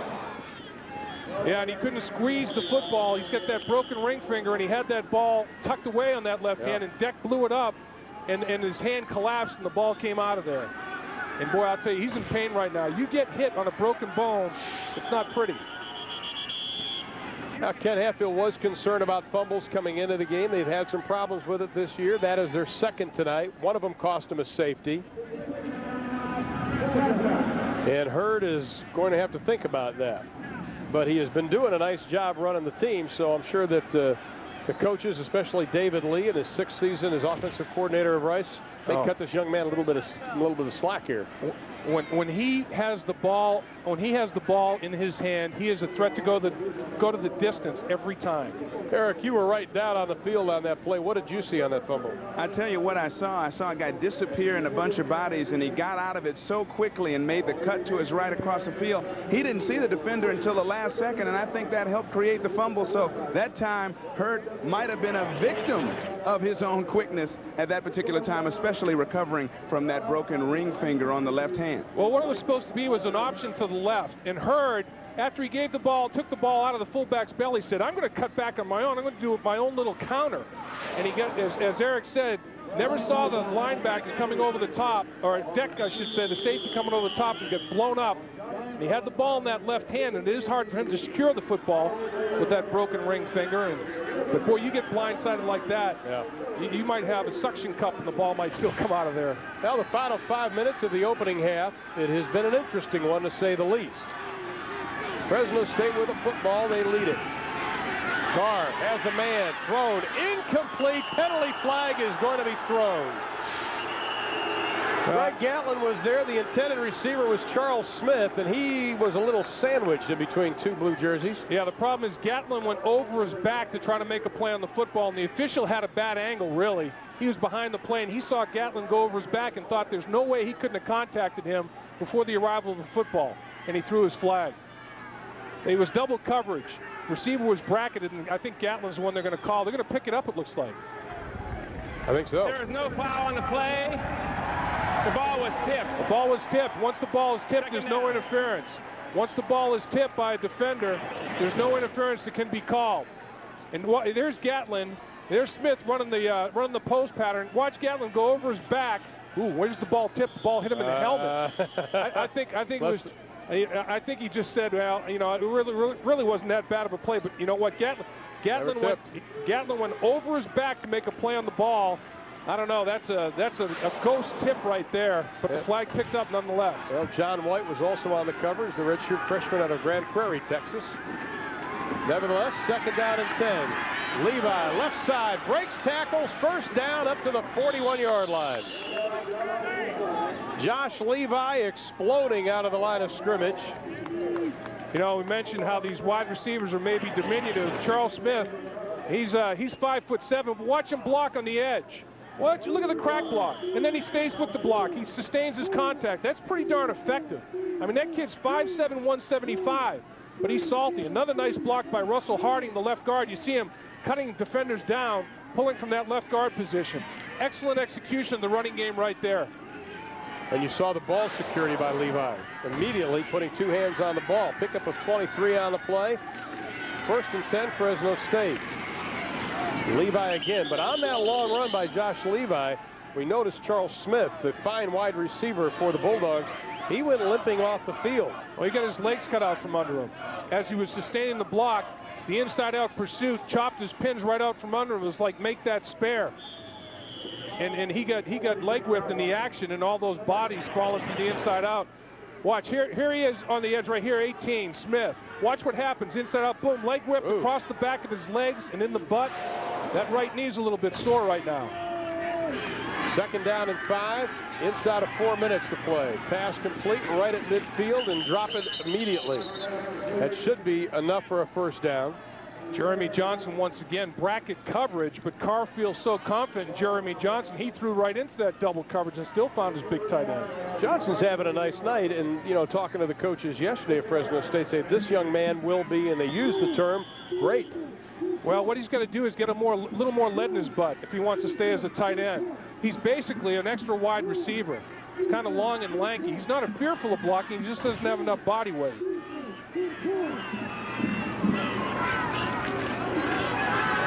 On first down, right side, Levi again showing some quickness, and he is showing they do have a running game as Greg Gatlin comes up to make the stop. Now this week starts college football Saturday with the pregame show presented by Rivals.com at 11:30 a.m. Eastern, 8:30 a.m. Pacific. Then it's triple header action starting at 3 p.m. Eastern, 12 p.m. Pacific, with East Carolina visiting Memphis. Then it's a Pac-10 doubleheader. California takes on Arizona State, followed by number 23 Oregon State, squaring off against number 13 Washington. That'll get underway at 10 o'clock Eastern time. It's all right here on Fox Sports Net coming up this week. Now Paris Gaines back in the backfield. And he has the football, tippy-toeing through the line, crosses the 35-yard line down to the 34. Richard Pittman on this stop. And the coaches are very anxious to see what Paris Gaines will do this year, or this game. Tore his ACL last year, and he's playing on turf now, and they were anxious to see if he can get some get-up today. Well, Alec Greco, watch him. He's the move man. He's the H-back. Watch him come through. Nice hole opens up, and Greco, keep running. I mean, if you're not going to turn inside and pick somebody off, get down to the next level and pick off the safety. If Greco got his helmet on somebody, Gaines might still be running. First and 10, Rice showing a blitz. Here they come. Carr gets rid of it. Pass is incomplete. Penalty flag is thrown. Jeremy Johnson was the intended receiver. Got a hold in that mess, I'm sure. I think you're probably right. Illegal use of hands. Holding, grabbing, touching, whatever. Ugliness in the middle there. You make the call. I'll tell you what, Carr, he was like in rush hour traffic, that Carr. There was all kinds of bodies around him. And with inside of 3 minutes left, this is a big drive for Fresno State. Holding on the offense. 10-yard penalty from the previous spot. Replay. After Rice, Dave, trying to snap a 4-game losing skid. This is the kind of play you need. Let's take a look at the Fox Sports Net speed tracker. When you blitz, you want to get there in 2.2 seconds. If you don't blitz, they're only rushing 4. You can see only 4 on the rush. You want to get there 2.7 or less, and they did. That's what's their goal. 2.7 or less rushing 4. If you bring 5, 2.2 or less. The speed tracker right on my money. I think Kevin Jordan was the culprit, holding. Greco in motion. Carr, handoff to Gaines. Crosses the 40, trying to get back to the original line of scrimmage, and he'll be close to that as the clock goes about 2:45 to play. Gatlin coming up again from that cornerback spot, along with Jeff Vanover from his linebacker position. Gaines has got great vision. That's the second time that he bounced it from the point of attack. The ball was supposed to be run between the tackles. When he sees it congested, he bounces to the perimeter, and he cuts back equally well. Great field vision. As Dave mentioned earlier, this is the first game on turf for Fresno State. They brought 2 different pairs of shoes because they weren't sure which one would work the best on the turf, especially for a running back like Gaines. Gaines straight up, first down, dives inside the 20 down to the 16-yard line. With 2:06 to play in the half, Kevin Jordan, that right tackle, we talked about him earlier. I'll tell you what, he put on some kind of blocking job down in that right tackle spot. Gaines working his way off the football field to the sideline. He's come back in 8 months from an anterior cruciate reconstruction. And I tell you, he's 6'1", 6 feet, 233 pounds. He is the power back Fresno State covets if he can handle the contact. Josh Levi has checked in, first down and 10. Carr rolling right, looking for a man. Pass tipped away, almost caught. Intended receiver again was Jeremy Johnson, the big tight end. John White was on the coverage. That's a naked bootleg, basically, and a little misdirection. Carr fakes a pitch. All the action's going to the left. He comes out to the right. He's got a tight end on a shallow cross, a second tight end in the intermediate range to Johnson, and another receiver longer distance to the back line of the end zone. He went to his intermediate receiver, Johnson, to no avail. It was nice design, though. Short, intermediate, deep on a naked bootleg for Carr. You see the red zone. Second down and 10. Running play. The Rice defense is there for the challenge, led by linebacker Joe Bob Thompson. You got to like a linebacker, Dave, that has the name Joe Bob. Yeah, he's not from New York or Boston. Oh, from Dangerfield, Texas. Yeah, Joe, I don't know any double-name guys up in the Northeast where I'm from. There's no Joe Bobs, there's no Billy Bobs. All those Joe Bobs and Billy Bobs are from the South, and this Joe Bob is a football player. And, you know, people call it the red zone. As an offensive player, I call this the green zone. You know, red means stop. You get in the inside the 20-yard line, it's green, it's go. You got to score. It's red for defense, green for offense. 11th play of the drive. Carr, a little look-in screen, but Rice is there. Again, it is Joe Bob Thompson. I think Fresno was trying to run the pick and roll. Yeah, really. Bernard Berrien, the receiver. Yeah, they're trying to run that little alley screen, and you see the little motion. You see Carr, you see what he sees, trying to run that little alley screen, and Joe Bob says, not in my alley. I got my alley covered. You're going to have to head in another alley. And he delivers a heck of a pop on Berrien. And Larry Brown was also in on the stop, and you're forcing Fresno State to attempt a field goal. It'll be a 35-yarder. Kasparov from Bulgaria had never kicked in a live football game a field goal prior to this year. Ball's down, the kick sailing to the right, but it is no good. He hooked it. The 35-yard attempt is off, and Rice dodges a bullet. We have less than 15 seconds left in the second quarter. Rice trails by 6. Playoffs in full swing. Braves were down early. He'll tell you who won. Pac-10 preview for this weekend. Plus, Allen Iverson has released a very controversial rap album. And on the Nissan Halftime Report, Kevin Frazier will update you on that controversy. Hal Evans is back in at quarterback for the Rice Owls, number 15, the junior, who did a nice job while he was in. And he is going to take a knee, and they're very content with being down by 6. Obviously, Dave, they want to lead, but this isn't a bad position to be in if you're Rice. No, it's not. They took the genuflect formation, and they took the knee and go in at halftime. They're only down 1 score, and Rice is in full range right now. And Eric Clemens is with Ken Hatfield. Well, Coach, you told us yesterday at meetings you wanted America to know your team would fight and fight till the end. And boy, did they fight back from that 9-0 early deficit. Your assessments of the first half? Well, I thought that was the biggest thing. We put ourselves in a hole when 9-0 before we ever took a snap. And so I'm proud of the way we fought back. We're in the ball game. That's all we want to do. I think we gained some confidence. We know it's a 2-half game. I'm proud of our defense, the way they're fighting like heck. Both our quarterbacks have played well. So we got a lot of heart. The whole game will be the second half. I'm looking forward to it. Jeremy Hurt did not re-injure himself on that fumble. Okay. No, he's all right. Both quarterbacks are healthy. Both of them will play the second half. Good enough. Good luck to you, Coach. All right, now time for our Nissan halftime report with quite a football game going on here at Rice Stadium. Fresno State leading 16-10. Nissan halftime report now back at our Fox Network Center with Kevin Frazier. Kevin? Eric, thanks a lot, and you're right. There is a good game going on in Rice Stadium. Welcome inside the Fox Network Center. This special edition of the Nissan halftime.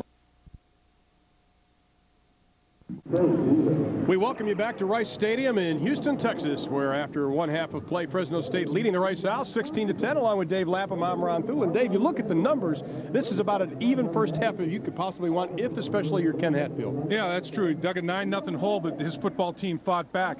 You know, when you look at the stats, it is pretty even, Steven. One thing that shows up, though, that's a little bit of a misnomer, when you look at turnovers, the safety doesn't show up because Rice fumbled the football and recovered it, so it's not a turnover, it's not a lost fumble, but they recovered it in the end zone. So they gave up points. They gave up 2 points, plus they had to punt the ball away and they lost field position. So even though it's not a turnover, it's the worst thing that possibly could have happened because they lost the football. Even though they got it back, they gave up 9 points virtually. Well, you can see that 8 yards separate the two teams, but Rice's defense, which has been much maligned, they have lacked confidence. They have stood up in the first 30 minutes. Well, that's the thing. I think the defense decided they were just going to bull their necks because they fall into that 9-0 deficit, not due to anything that they did. It was special teams and bad field position. Then they really started playing. And as you can see, their gap control responsibility is impeccable. Everybody's in the right place and making the right play. Now we still have 30 minutes of football left to be played. It is an important WAC game for both. Fresno State and the Owls, 6 points separate them. We'll be back.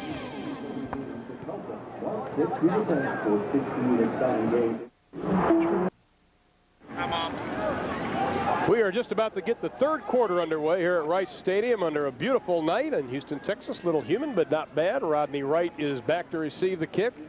Rice trailing 16-10. Fresno State's defense playing extremely well. They won the toss. They deferred in the opening quarter. As Rice continues to work on their offensive plays. That's David Lee in his 6th season as offensive coordinator, and Fresno State head coach Pat Hill in his 4th year was an assistant 6 years there. Got this program up and running just about the second half of 1998. It is Rodney Wright. He has running room over the 20 to the 30-yard line, and he is brought down from behind.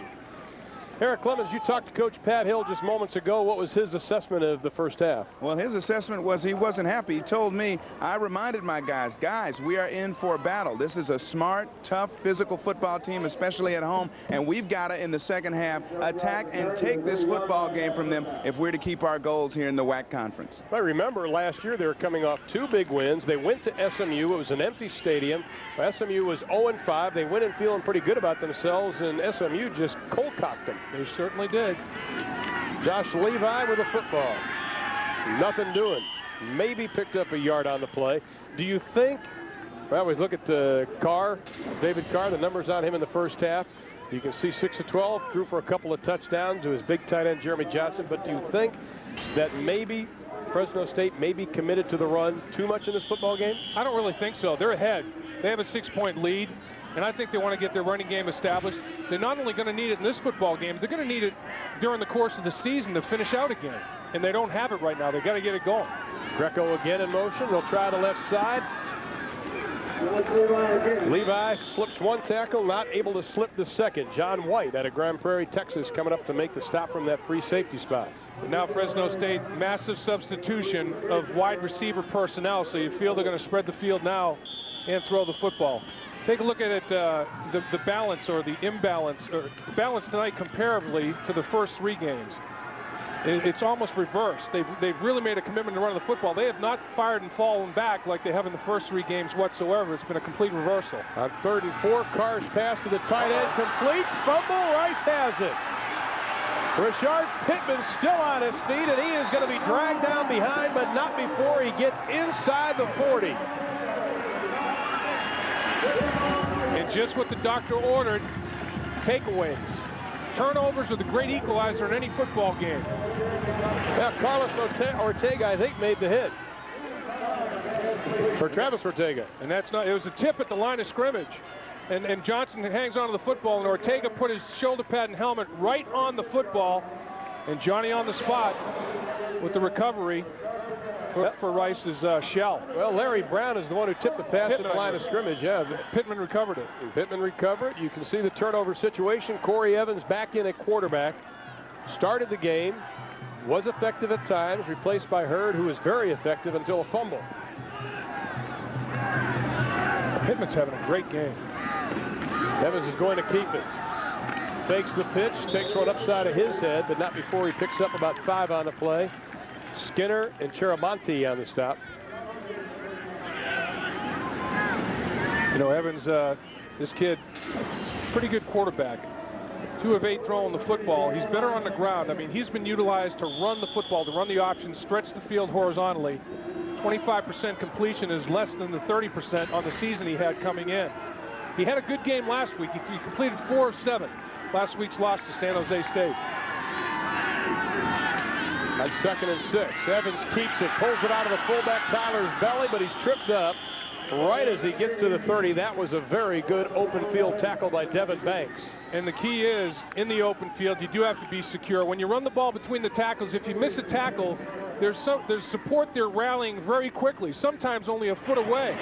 You get in the open field, like you find yourself here, this is the midline option. And they ran it successfully. The midline option is optioning off of the defensive tackle, not the defensive end. Evans got his read off the defensive tackle, and if you miss him in the open field, you're Gilligan, you're on the island, there's nobody there rallying to support you. 3rd down, we'll call it 3. Evans keeps it, 1st down, inside the 25, down to the 20-yard line. That was a great job of reading before Nick Burley brought him down, putting that ball in the fullback's belly and pulling it out at the last second. And once again, the midline option is a little bit different. Instead of optioning off of the defensive end, the end man on the line of scrimmage, they option off of the defensive tackle.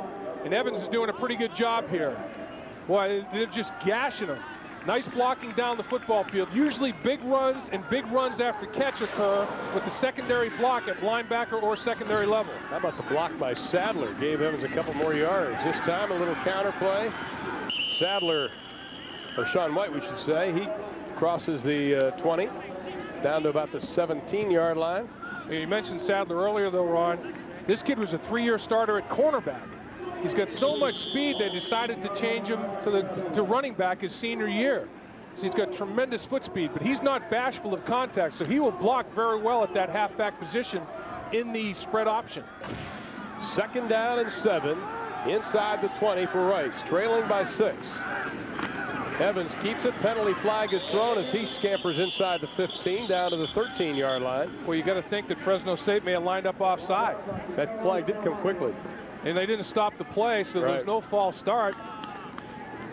And Fresno State did line up offside. So take the penalty, it becomes 2nd and about 2 or 3. Get a free down and free 5. Well, Pat Hill told us, as Eric mentioned earlier, he told us yesterday, he was telling his guys. Offsides on the defense, 5-yard penalty, replay, 2nd down. Forget about the bye week. And we asked him, you know, is your team ready? Are they ready to hit somebody? And like most college coaches tell us, you're never 100% sure what your attitude of your team is. Yeah, he hit him a couple of times during the bye week, and he said, you know, we wanted to play like a week ago. We feel like this is our conference opener. We should be ready to play football. But Rice, I tell you, they're a formidable opponent at home. Second down, short yardage. They've got the first and a couple to spare. Again, it is Jamie Tyler out of Austin Westlake High School. Banks, who had 14 tackles versus UCLA, coming up to make the stop. You know, I think that what's going on with Fresno State a little bit is they're getting a little bit tired and a little bit mentally tired about really squeezing the fullback. There is a penalty flag. I think it's going to be on Fresno State as you look at the body language of Skipper. So it looks like something may be tacked on after the run. It's going to be 1st and goal inside the 5. Dead ball. Personal foul on the defense. Half the distance. Automatic first down. Eric Clemens, we saw the personal foul. Do we have a little trash talking going on, maybe? I tell you what, I'm waiting for the garbage trucks to get here. There's so much trash being talked out on the field. Booth was one of those talking to a defender down there, and the official saw the last slap, which is the unsportsmanlike. But Coach Hatfield took Booth out of the game and said, no more of that kind of crap. Go play football. We got a potential go-ahead score to get here. Yeah, I tell you, at Rice, you don't trash talk at Rice. You know, you got to be a higher level than that. First down and goal. Left side, fighting for the end zone. Oh, yes, and they've got it. Wow. Tyler. What an effort by Jamie Tyler. 2nd, 3rd, 4th effort. That was a heck of a run right there, all on his own. 220 pounds. He's a junior. He played a lot bigger than that on that run. Happy Rice sideline. Tied the football game up with a successful conversion. They take a lead, and it's all due to turnovers, the great equalizer. Well, they got the fumble recovery. They were benefited from a couple of penalties on Fresno State, and now Crabtree has a chance to tie it or take the lead by 1. Ball's down. The kick is good. Tyler gets the touchdown run. Crabtree gets the extra point, and Rice has the lead 17-16. But this is what you call tough running. Determination.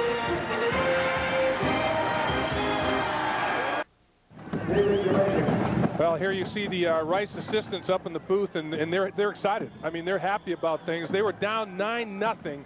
Now they find themselves with a 17-16 lead. So, you know, the opposition may be faster, stronger, bigger, but they don't have to outwork you. And Rice has shown that tonight. They're not getting outworked. They're outworking maybe more talented athletes tonight. David Shabaglia, number 84, set to return the kick along with Rodney Wright. It's a low line drive kick, and it will be Wright. Up to the 25-yard line, nearing the 30. He will be short. Well, let's take a look at what took place. It was 2 things. Big hit by Ortega. Pittman recovers the football. Takeaway short field, and then finalized by Tyler. Breaks 1, 2, 3 tackles. That's determination. That's effort. That's a true fullback right there. That's a hard-nosed, sniff the goal line, make the play guy. I know Fresno State was concerned about turnovers. They had those 6 turnovers versus Ohio State, which cost them a lot of points. And that really took them out of that football game. Paris Gaines, the lone man behind David Carr, the quarterback. Fresno State has been able to move the football at times tonight. 3-step drop, swing it out to Rodney Wright. He scampers across the 30 up to the 34-yard line. Patrick Dendy, the freshman out of Austin, R.R. McNeil High School. Round Rock McNeil, I should say. Well, Carr saw a tremendous amount of cushion out there in the secondary, and he decided just to rear up and throw the football to Wright. Anytime that the cornerbacks are off the wide receivers by 5, 6, 7 yards or more, it's like a long lateral. Get it out there and let them do something after the catch of the football. Fresno State has only scored 20 points total the first 3 quarters of all their games combined this year. They go to the running game to the right side. Paris Gaines. 2nd and short. Richard Pittman wraps him up, and he will be short of the first down, setting up a 3rd down and about 1. You know, in rivalry games like we're looking at here, conference rivalries, field position is so important. Fresno State, their best field position was the first drive of the game after the free kick on the safety. They started their own 45-yard line. Since then, their best starting point's the 30-yard line. They've been at or inside the 20-yard line a couple of times. So Rice is now dictating field position to their favor since the start of the game when they fell down 9-zip. 3rd down and 1.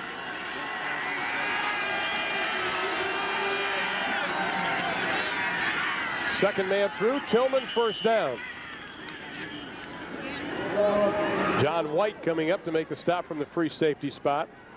You know, this is a very balanced Fresno State offense. They have been in their history. They've produced a 1,000-yard runner and a 1,000-yard receiver in each of the last 8 seasons.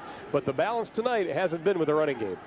No, and they've had 2 bye weeks already in the first 5 weeks of the college football season, and both off weeks they emphasized establishing the running game, and they just can't get all 8 cylinders clicking. That can't help when you're trying to get some continuity in your offense, having yet another bye week. Carr flashing across the middle, intercepted. John White with the interception off the deflection. The second turnover for Fresno State here in quarter number 3. Rodney Wright couldn't come down with it. Rice does. You know, last week Fresno State dropped a few footballs. Tonight it's even a worse situation because instead of dropping them, they're going through receivers' hands and being tipped to the defensive players. Take a look here. Carr, here's Wright coming off the outside to the middle of the field on a crossing pattern, catchable football, and he can't get his hands to secure the thing. And here's what Carr sees. Wright's the widest guy in the formation, runs a crossing route to the middle of the field. Carr sees him and he says, I'm going to get the ball there, and he does. This is a catchable football. That's on Wright. The ball goes airborne, and every single day the tip drill is worked on, and it's been successfully executed twice tonight by Rice, once by Ortega and that time by White. And Larry Brown is down, the defensive tackle out of Dallas, Texas, the big junior who was so important that Ken Hatfield singled out and said he has to step up in this football game. Doesn't look serious today, maybe just a cramp. And tonight, I'm not surprised because you got to hydrate now. It's humid, and you see guys drinking water or Gatorade on the sideline. You have to replenish the fluids, and it's tough to do because you're losing them quickly tonight. Fresno State, they like to spread the football around to a lot of receivers. Tonight, only 3 different receivers have caught a football. 2 different Rice defensive backs have also caught the football. So it's not been a great night for Carr. Well, David Carr, I mean, he's had a couple of passes that should have been caught, as you mentioned. Hasn't been his fault, really, in a lot of instances. Coming off that career-high performance versus Cal 2 weeks ago. Evans keeps it, makes the pitch. Anthony Griffin is going to be stacked up.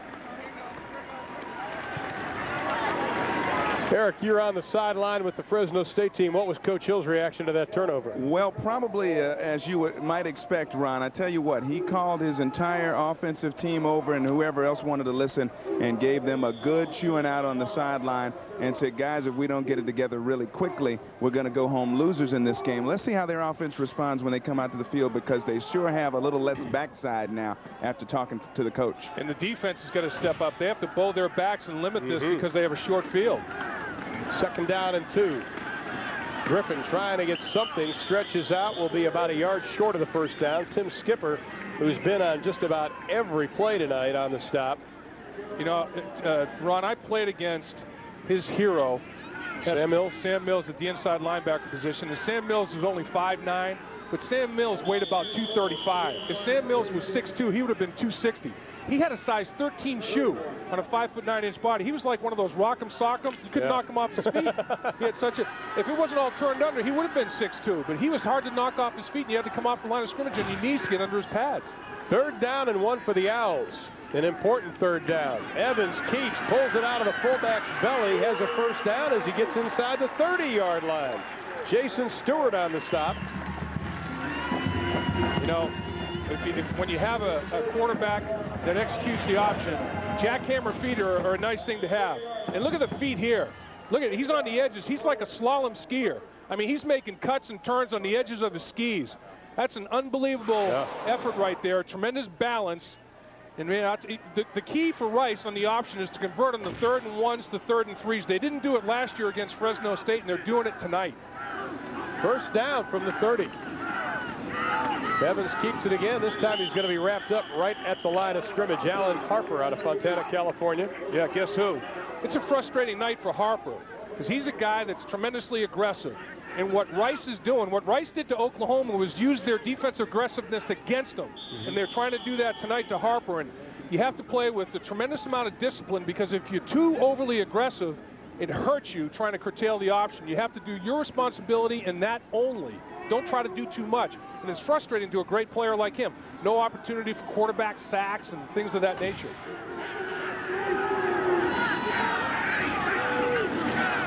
On 2nd down and 10, Evans' pass is complete to Booth. To the 20, down to the 15-yard line. Pick up of 15 on the play. Vernon Fox and Terry Sams finally bringing him down. Tell you, the guy who had a real good block in that play, Okoronkwo, was really effective. It was almost like a receiver screen to Booth because his other wide receiver is down the football field making a block. Now, Booth's the guy we talked about at the top of the broadcast. He's another true freshman, 6'2", and he can high jump 6'9". My goodness. So he can get up with that big body and use that body to catch the football. That is his 3rd reception of the evening. Rice has been successful in the red zone. Evans keeps it to the 10, to the 5, touchdown Owls. Great call. Great call. And a counter play with the quarterback. All the play action goes to the right. Evans is the only one that keeps the ball, goes to his left, and great perimeter blocking lets him sashay down the sideline inside the pylon. Excellent call by a veteran play caller, Kenny Hatfield. Boy, he knows this offense inside out, and he set Fresno State up for the kill on that one big time. And Coach Hill doesn't like it one iota. And the extra point attempt to be attempted by Derek Crabtree with 5:50 left to play in the 3rd. Still plenty of time left. I'll tell you, that misdirection, I don't care what the offense is, misdirection is a beautiful thing to watch in any offensive scheme. And Crabtree is perfect. Extra points tonight. Corey Evans, the junior out of Richardson, Texas. His 3rd rushing touchdown of the year, and Rice leads it by 8. Let's take a look at the scheme here in a sweat. He reads play action fake. He thinks that they're going to throw the football. Watch him drop off in coverage. He turns his back on his cover man. Here comes Evans down the sideline. He still doesn't know he's running the football. Then on the backside, talk about paying attention to an all-conference lineman. Man, everybody's taking a shot at him. But here's Evans. He outflanks the contain, and he's got the speed to get inside the pylon. Great call. And then Rice with a little pooch kick. David Shabaglian.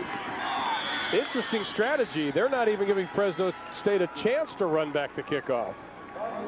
They're sacrificing some field position, but they're just not going to take any chance whatsoever. But kickoff coverage has been a problem this year for Rice. It has been, and I think they fear Fresno State's speed in the return game. They've got the compact receivers returning the football. You know, guys of the ilk of Wright and Smith. So they're directional kicking. Josh Levi back in the backfield. This is the biggest lead Rice has had tonight. Levi, he is going to be ushered out of bounds at the 27-yard line. Unceremoniously ushered. They didn't even tear his ticket. Sunday Fox NFL Sunday begins with Terry, Howie, JB, and Chris on America's favorite pregame show. Then the Redskins take on the Eagles in an NFC East showdown. And the Giants square off against the Falcons along with other regional action. It all starts right here on Fox, starting at noon Eastern, 9 a.m. Pacific, Sunday. Check your local listings for the games in your area. I'll tell you, the Fox NFL studio show, best in the business, bar none. Nobody's even a second best. JB is the master. They're all unreal. Carr sees some pressure, has to move out of the pocket, throwing across his body. The pass is complete to number 5, Bernard Varian, the sophomore out of Winton, California. Jake Jackson is the one who really put the pressure on Carr. And really, that's the pattern that's available to Fresno State. The underneath pattern, because Rice is playing the deep zone. The underneath, the short, shallow crossing patterns are available to Fresno State if they stay patient with it. That was good enough for a first down inside of 5 minutes remaining in quarter number 3. 2 wide receivers to the left. Rice showing a blitz. Here they come. Pass is complete. Rodney Wright with the reception. They caught him on a blitz. Greg Gatlin was lucky to just grab his jersey and yank him down from behind. Well, you called the blitz, Ron. They brought Dawson off the slot, and Carr saw it. Carr had his head in that direction. You see Carr looking. He sees Dawson all the way, and he also sees his receiver getting the inside release. A great route by Rodney Wright. He's in one-on-one coverage on the edge. He gets the inside release off of Gatlin. If he breaks that tackle, he's scampering to the end zone. 4th reception of the evening for Wright. Keeping it on the ground, straight ahead running. One of the things we talked about early on, how difficult it is to recruit defensive linemen at Rice just because of whatever, for all the different reasons. But you add that in, plus the injuries, they don't have the defensive line that other teams might have where you can substitute guys in and out, and you have to wonder at this point, hot and humid night, when will this defensive line of Rice start to wear down? That's a great point, Ron. Plus the fact they had a short week. I mean, they haven't had time to bounce back physically. Fresno State has had the off week to conditioning may become a factor. That's a great point. Second down after a pickup of 3, it is 7. Straight ahead. Levi again, maybe got 2 on the play. Joe Bob Thompson on the stop. You know what, though, Ron? I think adrenaline is a serious factor in this, and they got smoked. They got embarrassed by Fresno State last year. They went out to Fresno State. If they won the football game, they win the conference. They get beaten up. They only rushed for 99 yards. That's the lowest ever in Ken Hatfield's history, running the spread option. I think they got a little chip on their shoulder. I think it's payback time tonight, and they're trying to execute that. 47-18 was the final last year. 3rd down and 5. Carr, good completion tonight, 10-17. That's a good percentage. With a man in his face, Carr swings it out to the right side. They've got the first down and then some. On the reception, David Shabaglian. Josh McMillan was on the coverage. Good play calling by Fresno State. Well, it was at the line of scrimmage. You have Carr seeing the cushion, and look at Carr, patting the hip. He's telling Rodney Wright, I'm coming to you. It's going to be the screen. He sees the cushion. He goes to it right away. He reads the blitz on a pre-snap, and look at Rodney Wright making the block, I should say. Goes in the screen out on the perimeter to David Shabagian. And Wright made a great block on the edge. That little guy is not fearful of contact. He had a great block that gave it an extra 10 yards. Straight ahead running the football, not much running. Pittman on the stop. Clock is inside of 3 minutes. Rice with the 8-point advantage. A win tonight, they keep their slim WAC hopes alive. A loss and they are out of it. For Fresno State, they have to have a win. And it's the red zone, and approaching the red zone. I call it the green zone. It's the red zone for Rice's defense, the green zone for Fresno State's offense. The decision's going to be interesting, though. Do you go for 2? I don't think so. I don't think so either. Too early. Yeah, too early. I think make sure you get the point on the board. But first thing you have to do is score a touchdown. 2 tight ends in the ball game. 2nd down and 9. 3-step drop. Carr into the flat. Pass is incomplete. Intended for Alec Greco. Flat dropped it again. There's been a lot of drops tonight. A lot of deflected balls. You know, the deflections have really hurt him because it's been a tip drill, and Rice has come up with the interceptions. Once again, decent pressure. You have a rush end against a running back. The running back cuts him down, but Greco, I mean, that's 99 times out of 100, he secures that football. Unfortunately, that was the drop. Fresno State only 4 of 8 on 3rd down conversions, and they have a little confusion. Paris Gaines in the backfield, right going to the top of the screen. 2 wide receivers to the left, and there was movement. Well, Pat Hill said they had this game marked and circled and everything else at the beginning of the year as a must-win. And it was an early start by Fresno State. That's something you don't want as a penalty as you're on the edges of the red zone, because now you start flirting with long field goal distances. You know, this is no chip shot by any stretch of the imagination. With the ball at the 35-yard line, this becomes a 52-yard field goal attempt. If they don't gain any yards here, you're going to have to pick up our 42-yard field goal attempt. You're going to have to pick up some yards here to make it a little easier attempt. And remember, at the end of the 2nd quarter, they were moving the ball. They had a penalty. They got stopped, and they missed the field goal, kicking into this end zone. Carr on 3rd down and 14, tucks it, runs, gets back to the original line of scrimmage, but just barely gets inside the 20-yard line. You know, in Carr, that's not something that he's not capable of. I mean, he runs a 4.740. He bench presses 390 pounds. He can power clean 300 pounds. Carr's a truck. We talked about it. This kid's put together. Look at the guns on him now. He's been in the weight room pumping some iron. I mean, he's 6'3", 225 pounds. He's a very physical guy. I mean, he stands in that pocket tough and courageously. Now they're going to attempt a field goal. It'll be a 35-yarder. This is where he missed in the 2nd quarter, the exact spot. He hooked the last one. The left-footed kicker. Oh, he did it again. He did it again. Yeah, he did it again. Same thing. Yogi Berra, with all due respect, deja vu all over again. I'll tell you what he's doing, Ron. turning those hips too quickly. He's rotating the hips, over kicking it. Fresno State has missed a couple of scoring opportunities, and they trail.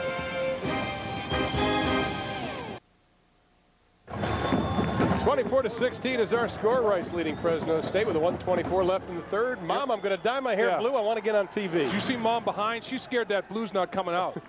She was concerned back there. Evans still at quarterback. Has time. Look out from behind. The arm was moving forward. That'll be an incomplete pass. Boy, that's just ripe for an injury. Nick Burley, the sophomore out of East Palo Alto, California, who's coming off knee surgery. Evans never saw him, and he's trying to shake those guns off. Yeah, he got his shoulder pads readjusted, because when you're in the middle of a throwing motion like that and you get hit, here comes Burley, number 90. Ooh, that's separated shoulder. That's bad elbow. That's ugliness, and nothing happened. Evans has got some strength. We saw that last week with Missouri quarterback Kirk Farmer getting tomahawked by Nebraska and broke his collarbone. As Evans is dumped back to the 15. Again, it is Burley. Man, he's a burly dude. He's all over the place. Well, let's take a look at the missed field goal. Well, Esperoff has missed 2 tonight. Right, it should be 24-22. This is the second time that he's overkicked the football and hooked it. You know, when I'm at the golf course, and I stink, but when I hit the ball and overturn my, just rotate my hips too much, I get a lot of distance, but I'm yanking it left. He's getting plenty of distance, but he's overturning his hips. On third down, Evans keeps it scrambling. He's got some running room to the 30. He has the first down. Jeez. What a job by Corey Evans. Terrence Brown had to bring him down. And Burley was there again, and Evans said, you know what, Burley, I'm just going to watch you, and I'm going to have to make you miss and do something of my own. Burley you got to wrap him up. I mean, he tried to just knock it. He just tried to block him to the turf. You got to reach around and grab him and take him to the turf. Burley smoked him, but Evans said, hey, I might be staggered, but I'm not down. I mean, you got to hit me with a knockout punch, not a little jab. Pickup of 18 on the play. Gilbert Okoronkwo, the wide receiver from New Orleans, did a nice job blocking downfield. You talk about a human pinball. That was Evans. Rice straight up the middle. Another first down. Now, Ron, this is the spread option at its best, because Evans hurts him on the edge. He stretches him horizontally, and then Ken Hatfield says, okay, I got you concerned about the outside. I'm going to bring the fullback right up the gut on you. And it's like they spread you out. They take those big splits, and they spread you out, and they make you run to the edges. And then all of a sudden, here comes the fullback, huffing and puffing with his shoulder pad square to the line of scrimmage.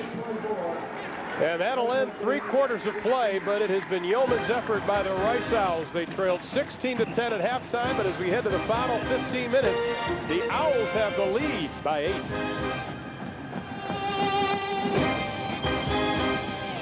Texas. We are at historic Rice Stadium for a WAC game between Fresno State and Rice. Along with Dave Lapp of Eric Clemens, I'm Ron Thulin.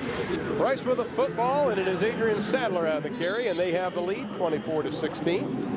Another misdirection play, trying to have Fresno State over pursue. All the action going to the left, and then pitch back to the motion man, sweeping to the right, Sadler.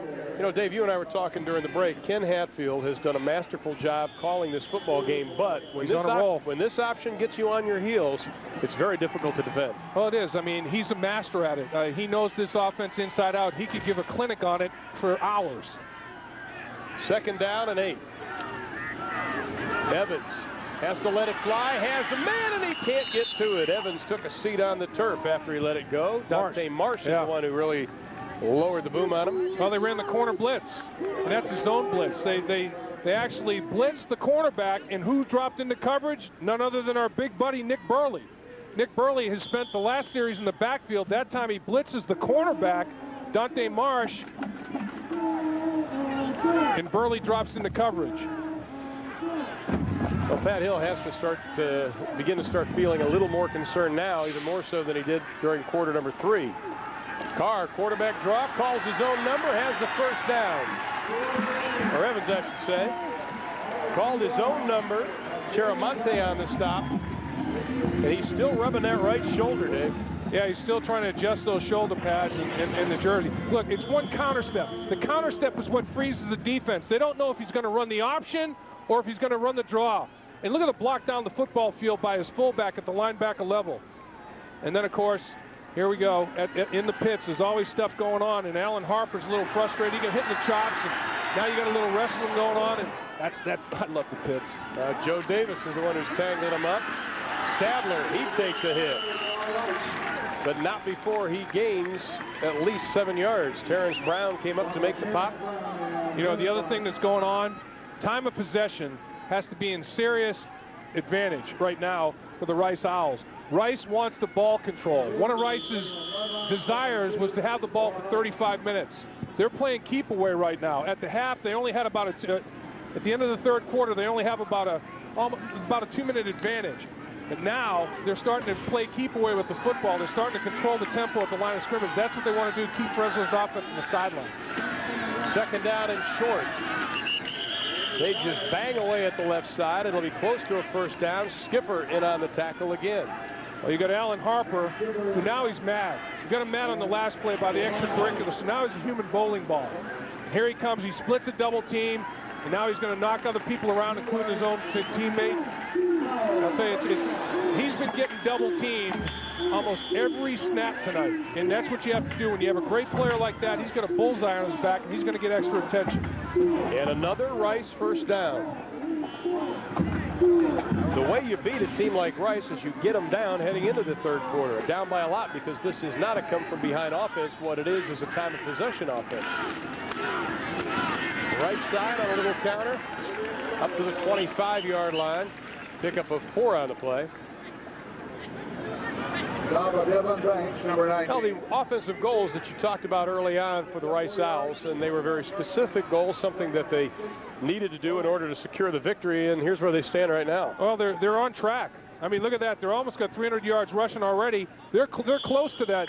They're close to that 100 yards passing. You know, they got a little bit of work to do for the time of possession, but I'll tell you what, the reason they're in the lead right now is they're on track in most of their goals, and that's got to be a very comforting feeling for Coach Hatfield. And they came from behind with that 9-0 deficit. They kept their poise and came from behind. This is the 11th play of the drive. They've only had 2 drives of any kind of length this year.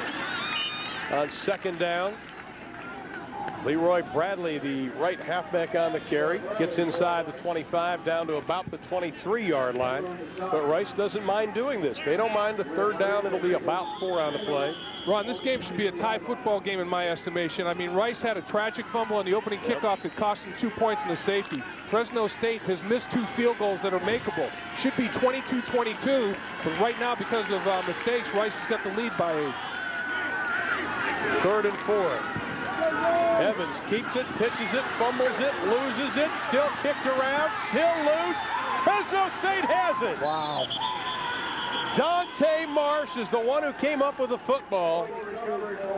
Man, Marsh blew a tire. If Marsh doesn't blow the tire, and he's got tread, he's got that shoe in his right hand, he may be strutting down the sideline. The worst thing that could happen did.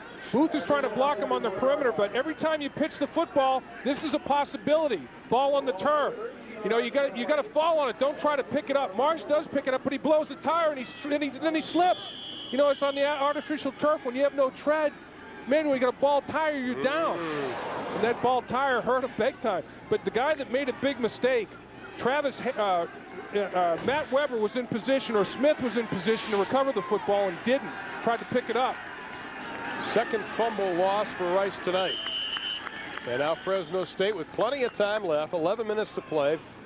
They give it to Paris Gaines, and he tries the middle. Not much going on. Boy, now here's a great example of how turnovers change momentum.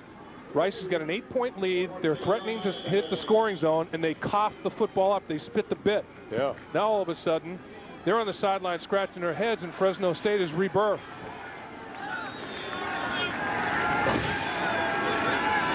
On 2nd and 8, Carr will put it up.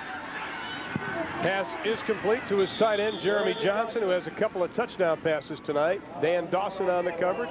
He'll be about 2 yards short of the first down. See, Jeremy Johnson, look at the arms. I mean, Jeremy Johnson's got buggy whips hanging off of the shoulder. He's got to get in the weight room and get some guns built up. He's a great receiver, but he just doesn't have enough body mass to get at the end of the line of scrimmage and knock defensive ends around. He's just got to beef up a little bit. Well, he's at 203, but his frame is 6'4". Look at how he's long, but he's exceptionally lean. 3rd down, we'll call it 2. Carr's pass is complete. They have the first down up to the 40-yard line. And again, it is Jeremy Johnson.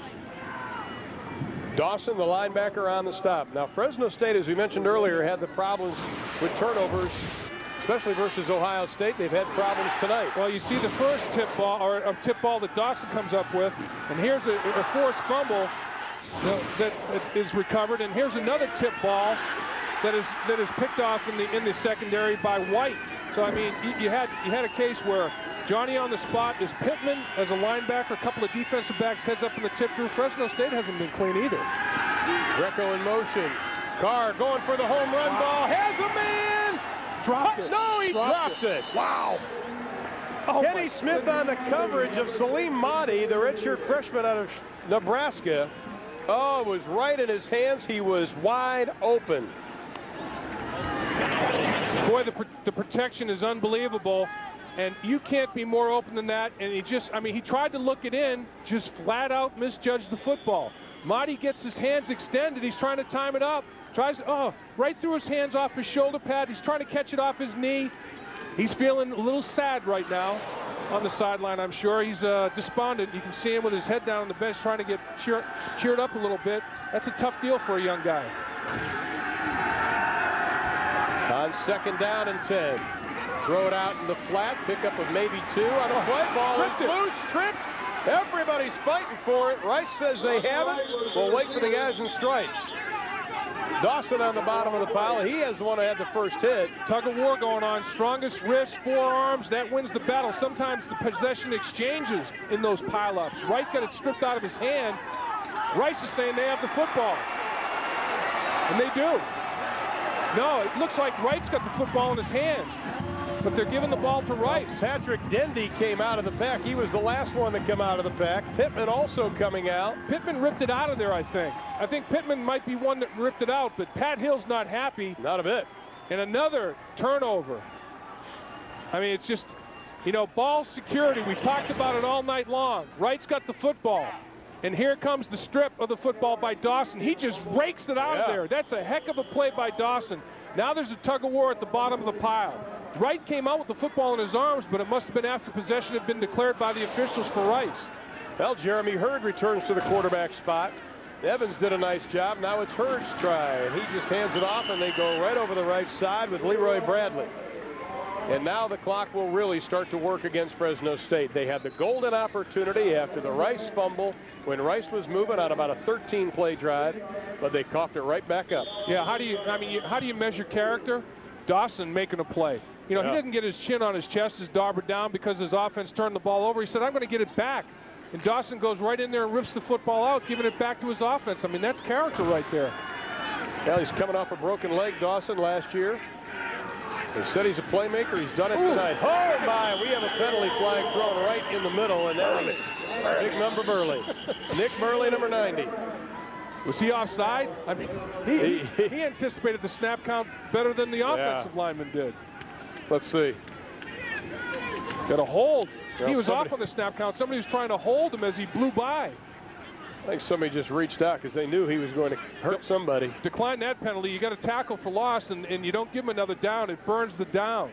So I declined the penalty. They got to tackle for loss, and the burn's gone. The down is burned. It's gone. I might not take this one.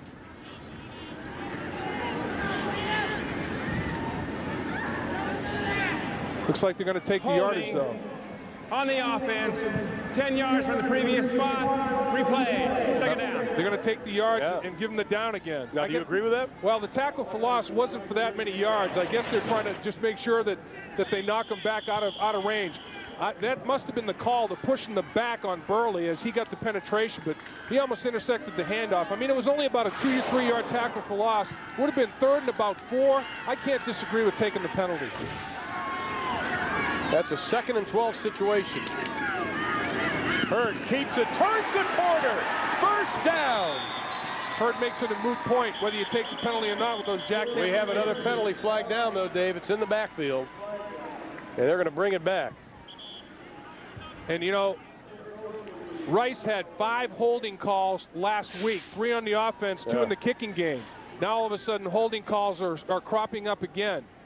And illegal chop block, illegal block below the waist. Well, he pointed to Fresno State, though. I wonder if he pointed incorrectly. He signaled illegal chop or hitting below the waist.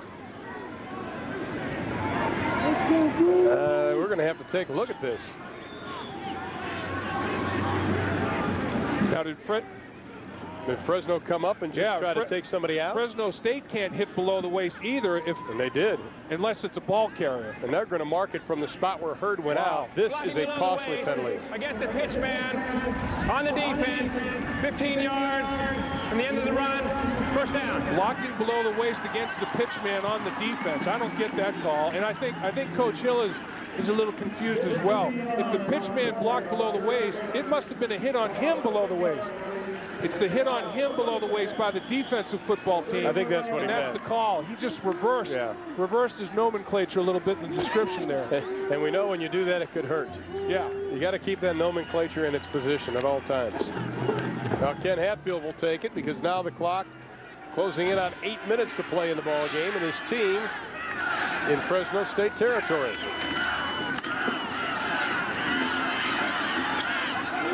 Now let's go back to that play once again. Leroy Bradley, look at the upper left part of your screen. Right here. Take a look at White. The pitch is coming. It never gets there. It secures the ball, so there's a hit on the pitchman, and that's illegal. You can't hit below the waist if he does not have the football. That's the call. The call was the hit was delivered below the waist of the pitchman with him not having the football. That's no can do as well. That's Dante Marsh that was the culprit. Basically, it's called a cheap shot, and it was flagged. Well, Fresno State 8 penalties tonight. They average 11 a game this season. Hurd calls his own number. Wide open space. And boy, does he take a hit, but it vaults him ahead to the 20-yard line. Dante Marsh said, I made a mistake, but I'm going to make you pay for it, Mr. Hurd. I'll tell you, you talk about change of direction. Here's a guy that can stop on a dime and leave you change. Look at this. Once he makes his mind up, watch the change of direction. I mean, when he makes a cut, that's a violent cut. I mean, I'd have cartilage and ligaments strewn all over the turf if I tried to do that. This guy makes a cut and just comes out of it so cleanly. It's amazing how he can change direction. Changing direction to you is turning on your turn signal, isn't it? Yeah, changing direction to me is making a slow right-hand turn. And putting the turn signal on early. Well, first down and 10 from the 20-yard line. They're just going to keep it on the ground with Leroy Bradley. The last time Rice was there, they coughed up the football. Lockhart on the stop. Okay, it's the green zone. The green zone for Rice. What are they going to do? It's the red zone for Fresno State. You know, in Fresno State, their coaching staff up top in the box, they're a little bit, I'd say, anxious right now, to say the least. They got a long look on their face. I mean, here, look, we got the thinker going on right there. I mean, that's like, oh, what am I going to do now? This isn't going the way I had anticipated. Second down and 7, 6:04 to play.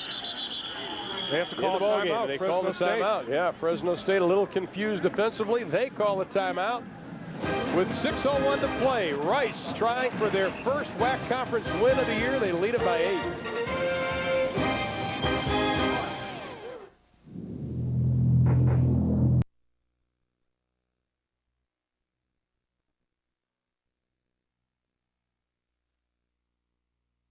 Off with the pregame show Saturday on Fox Sports Net. The story of this football game is quite simple. Turnovers, missed field goals if you're Fresno State. That is why they trail by 8 with 6:01 to play in the ball game. Rice overcame early mistakes. They were down 9-0 and overcame it. Fresno State has self-destructed and still find themselves in arrears. Robbie Beck, the fullback, 3-step drop. Hurd's going to keep it. Maybe gets up to the 13-yard line before Dante Marsh. Well, Marcellus Armstrong is a left cornerback for Fresno State, and what's he been involved in tonight? Because we haven't called his name, Eric, a whole lot. Well, you haven't called his name a lot, Ron, because he was taken off the premises. Armstrong was hit apparently by an object thrown from the stands. A fan hit him with a football. When he tried to get the football back and give it or throw it back at the fan, a police officer got between them. He got rough with the police officer and was taken off, but he's back on the sideline now. Wow. Whoa. Jeez. That doesn't help the cause. Hurd keeps his fumble. We have the ball loose, and everybody's diving for it again. This could be the second time in as many possessions that Rice coughed it up. No, I think they got it. And you got a quarterback. Falling on the ball is Sadler. So you got a quarterback with an injured left hand, Hurd, and he's shaking it again. He got stoned on that left hand and fumbled the football. You can see he's holding it. It's painful. I'll tell you, there's nothing worse than if you have a jammed finger or a broken finger getting hit right on it. He's trying to shake it off right now, and he got hit right on it and coughed the football up. Well, Derek Crabtree is going to come in to attempt the field goal. This will be an important one as the clock heads to 4:40 because it would put them up by 11. That's a tough kid. But I'll tell you, when you run to your left, you have the ball in your left hand, you have to pitch it or you get hit on that left hand. It's ugly. The ball's down. The kick is up. Does it slip through? Yes. No. Wide right. Wide right. Jeez. Everybody has been wide to the right. Nobody on wants that side of the field. Nobody wants it. Pat Hill has life. Ken Hatfield can't believe it. We have plenty of time left. It's only an 8-point advantage.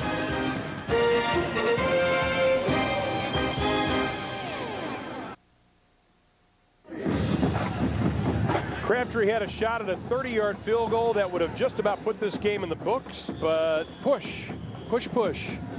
You know, you're right, Ron. If he makes, and look at Pat Hill. Pat Hill says, no, we're still alive. Yeah, we get a shot. You know, if he makes that field goal, it's a 2-score game with 4.5 minutes to play.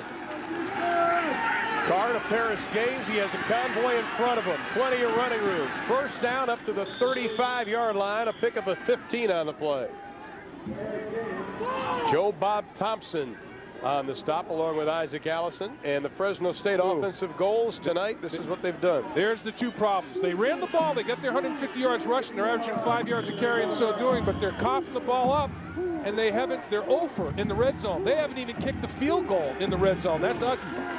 Closing in on 4 minutes. Carr, pump fakes, pulls it down, heads to the sideline, but not before he gets up to midfield and in Rice territory to the 49. Pittman chased him out of bounds, but another first down, and we're still showing 3:58 on the clock. Well, Carr got Rice locked in on receivers. They turned their back to him, and before they got their eyes on him, with an ability to rally to him, he had already gotten out of bounds to the sideline. That was a nice read by the quarterback and took what was given to him. Rice's defense has bent a lot tonight. They haven't broken a number of times, though. Carr swings it out. Gaines.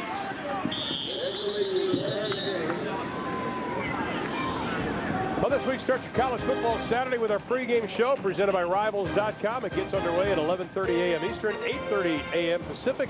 Then we have a triple header coming your way, beginning at 3 o'clock Eastern, noon Pacific. East Carolina visiting Memphis. Then we head you out to the Pac-10 for a double header. California takes on Arizona State, followed by number 23 Oregon State, squaring off against number 13 Washington. All this Saturday. Carr, look-in pass, complete. Again, the big tight end, Jeremy Johnson. You talk about bracket coverage. That's Shabaglian. Yeah. You talk about bracket coverage on a slant pass. They had him bracketed in Carr. That thing was a frozen rope, boy. That thing doesn't get wet through a car wash. Watch, he's inside of White, and here comes the safety. I mean, that's a bracket coverage. He gets stoned. He holds on to the football, but the throw is outstanding. I mean, he got it in a tight spot with tremendous velocity. Now Rice has to have that same pressure they've had through 3.5 quarters of play. First down and 10. Carr stays to the air, going for the end zone. Almost intercepted. Pass intended for Jeremy Johnson. Josh McMillan was there on the coverage, along with Scott Huffman, a linebacker. Yeah, Josh McMillan's the one that went airborne and almost got his hand on the football, almost deflected it.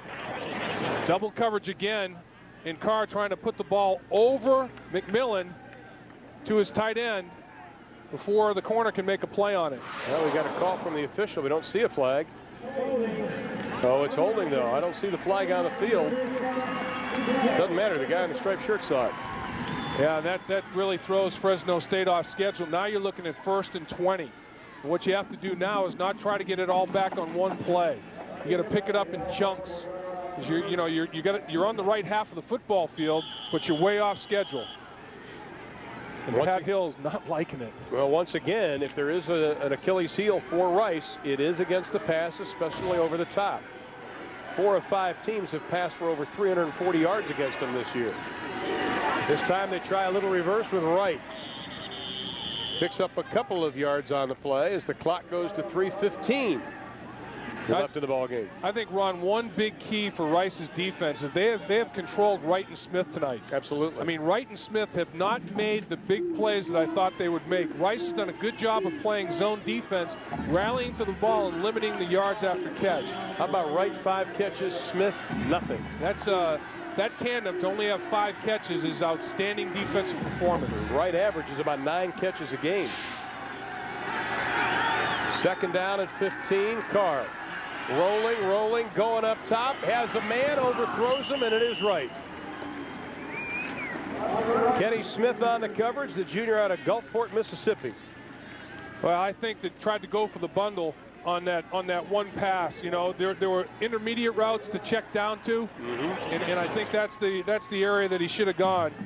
I think that Carr might be a little bit apprehensive about throwing the ball over the middle of the field, though. A lot of his passes over the middle have been tipped, and the safeties have gotten involved.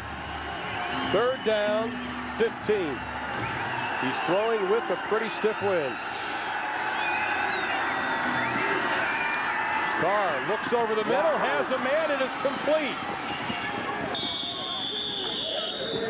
Bernard Berrien on the reception. That is good enough for a first down. Kenny Smith makes the stop, but I think David Carr took quite a hit on this throw. Yeah, but he is a big, strong kid. It didn't faze him at all.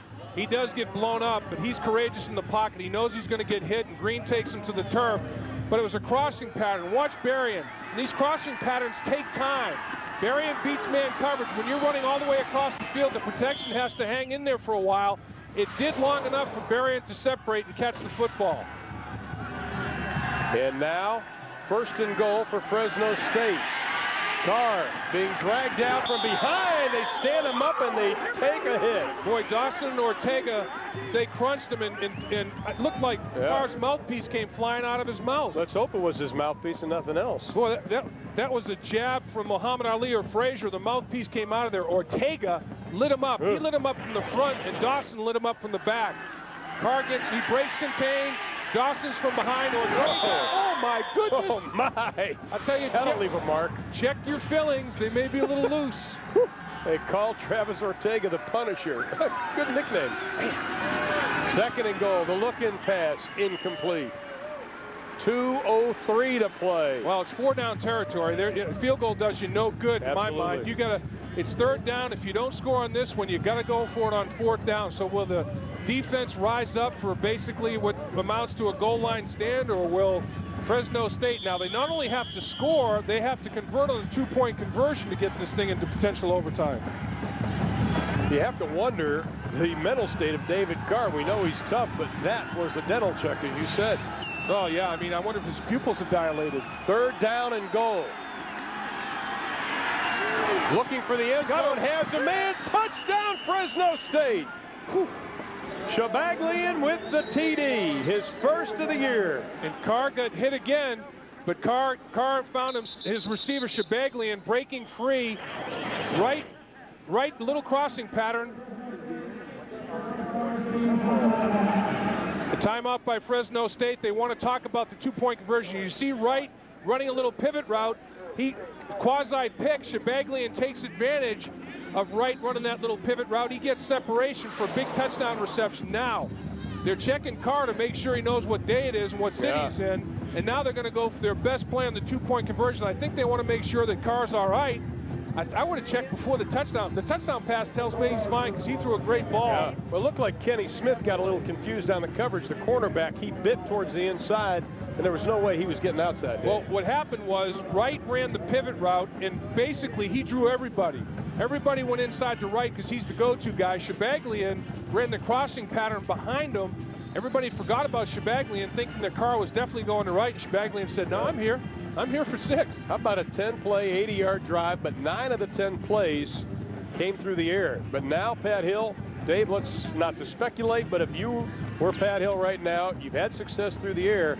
Is that what you're going to do here on the 2-point conversion? On these situations, left hash mark, I like to give my quarterback a 2-way go. Carr's mobile enough, and I think he wanted to make sure that his eyes were clear. I'd roll him out. I'd give him a run-pass option. You know, I'd give him a 2-way go instead of dropping him straight back, I'd change the launch point. I'd move him out of pocket a little bit, and if he has an opportunity to run it, so be it. And if not, throw it. This is for the tie. 24-22, 1:58 left to play in the ball game. This is a 2-point conversion that'll knot things up. Now, if they don't have a linebacker that's locked on Carr, quarterback draw might work in this situation too, and Rice calls a timeout immediately. Well, they were showing 9 on the line of scrimmage. And the Rice Owls will use one of their timeouts, and Carr will take a chance to let the cool breeze here at Rice Stadium, home of Super Bowl VIII, we might add. Get a little breath. Richard Pittman heading to the sideline to talk to his coaching staff. What a great game Pittman has had, and yeah, Super Bowl VII, the perfect season for the Miami Dolphins. They finished their season off here at the stadium with a victory over the Washington Redskins, and yeah, this is a huge defensive play right now for Rice. I mean, the game obviously on the line. Rice has got 2 timeouts left. Fresno State has 1. Let's look at the key play of that last drive. It was a 3rd down and 15 that Fresno State was facing. And Varian ran a crossing pattern, and he's got man coverage, and he gets separation off the man coverage on the underneath the shallow cross. He separates from Smith, the best cover guy Rice has got. They put Smith on Varian, and Varian beat the best cover guy. At that point, you say as a coach, hey, I had my best guy on him, and he won the battle, so now we got to defend, the rest of the field, and they scored. Now we got to defend the 2-point conversion. Both teams have battled tremendously tonight. Both teams have faced adversity. Fresno State coming back after the missed field goal, and this is it. To tie the ball game up with 1:58 to play, the 2-point conversion. 3-step drop, the fade. Has he got it? Got it! Great Rodney catch. Wright. Great catch by Wright. He got the right foot down, Ron. Wright got the right foot down before he went out of bounds with possession. Pittman and Smith were on the coverage. You look at Wright, like we had talked all night long, he's 5'8". Usually you run a fade to a guy 6'2" or 6'3". But they have tremendous confidence in Wright's ability to make this play. Perfect location by Carr. And Wright gets that right foot down. Only have to get 1 down in college football. Look at the velocity, the height, I should say, the arc that Carr put on that pass. Great touch. 1:58 to play. Can Rice answer the call? We'll find out when we come back. Well, when Pat Hill looks at the game films, the game ball should go to David Carr, the junior out of Bakersfield, California. What clutch passing in that drive. And the thing that was impressive, Ron, not only the passing, when he tucked the ball away and took the hit from Dawson and Ortega, he took that lick and kept on ticking, boy. He showed that he is one tough cookie. Interesting formation by Rice. They only have 1 man back. It's Sean White. The other 10 are within 15 yards of the kicker. Protecting for the onside of the pooch kick. White at the goal line. Oh, this is not a good thing. And he will fall down at the 14-yard line and just covering up the football. He should have let it go into the end zone, because once the ball goes into the end zone in college football, it's a touchback, and the ball would have just fallen right into the end zone. He cost himself about 6 yards of field position. 6 yards of field position in 5 seconds. Yeah. So with 1:49 to play in the football game, we are tied at 24. Corey Evans is back in at quarterback. Crabtree has kicked a 35-yard field goal. He missed a 30-yard field goal. Now, the spread option is not a great 2-minute drill to get in field goal range. 2-minute drill offense to get in field goal range. Evans calls his own number, looking for a block. Gets a couple, maybe gets up to the 17-yard line. Pick up a 2 with 1:45 to play in the ball game. Now, what you have to do, Ron, is make sure you use every second on the clock before you snap the ball. Because if you don't move the chains and get a first down, Fresno State can get the football back. And if they make you punt the football, there's danger that they could block it. So you got to milk this clock. Fresno State only has 1 timeout left. If you move the chains once, at least you're going to get an overtime shot. Rice has 2 timeouts remaining. They seem to be content to let this thing head into overtime. Yeah, I think they are. This isn't their strength, but Fresno State's got 1 timeout left. They'll probably use it if they stuff them here on 2nd down. Second man through, nothing to it. Use it, timeout. No call yet. Well, Tim Skipper puts the hit on Sean White, the sophomore out of Freeport, Texas. Kenny Hatfield, well, trying to snap that 4-game losing skid.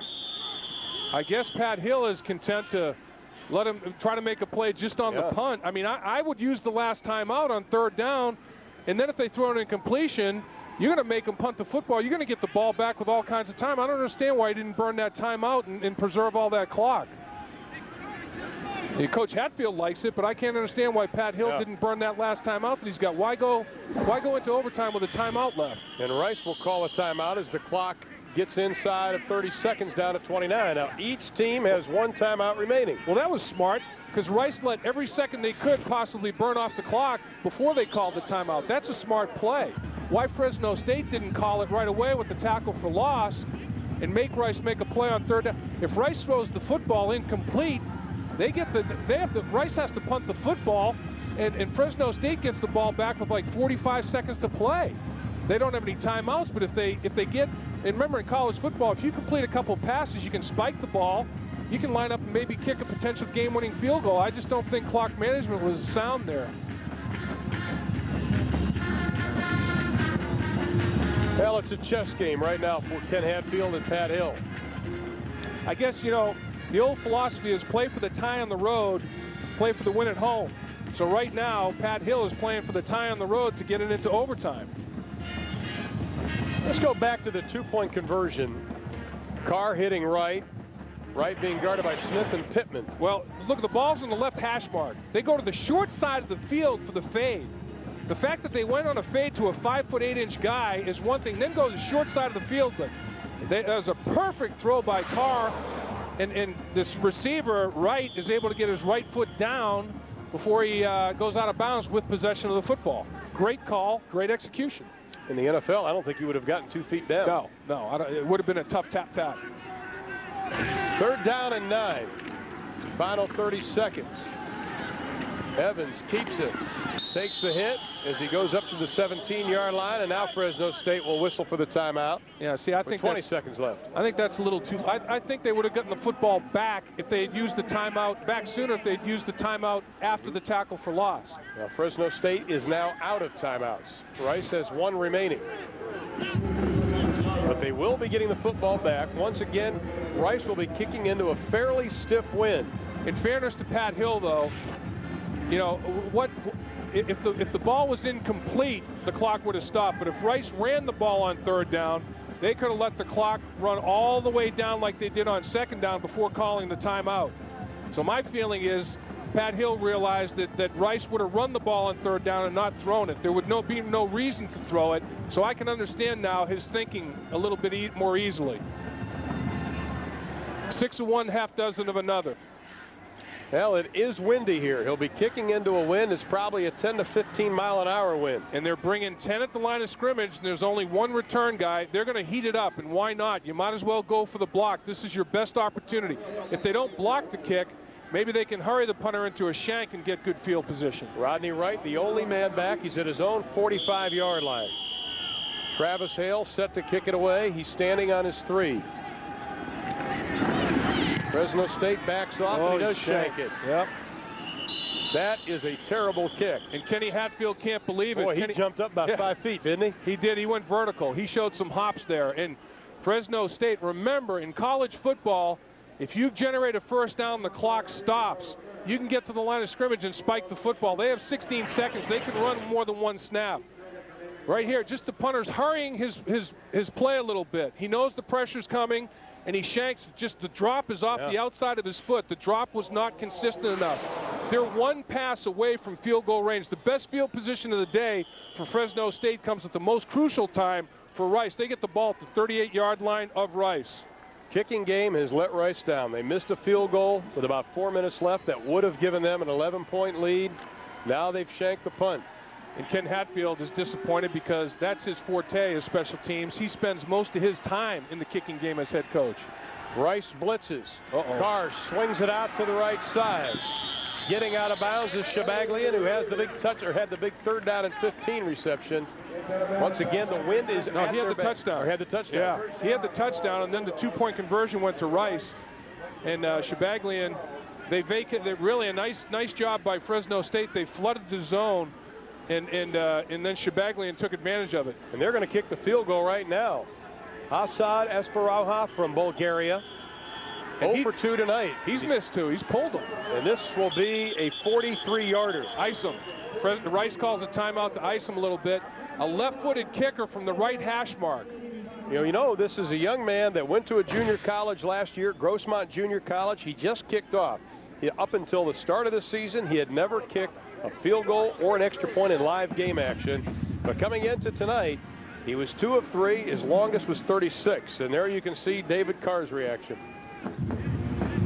Carr has done his job, but it was set up by the bad punt by Rice's Travis Hale. Travis Hale's misfortune couldn't have come at a worse time. Perfect snap, and watch the drop. The drop is out, sailing outside to the right of his foot, and he shanks it a little bit.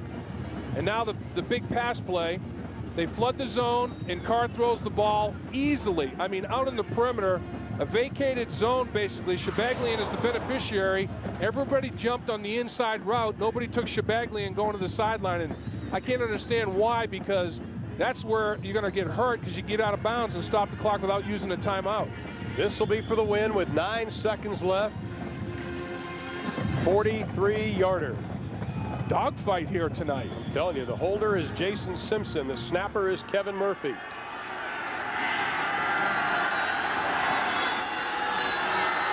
Tough angle, left hash mark. It's got the distance. It's hooking. Good. He's got it. Oh, baby. Inside the right upright. Ken Hatfield can't believe it.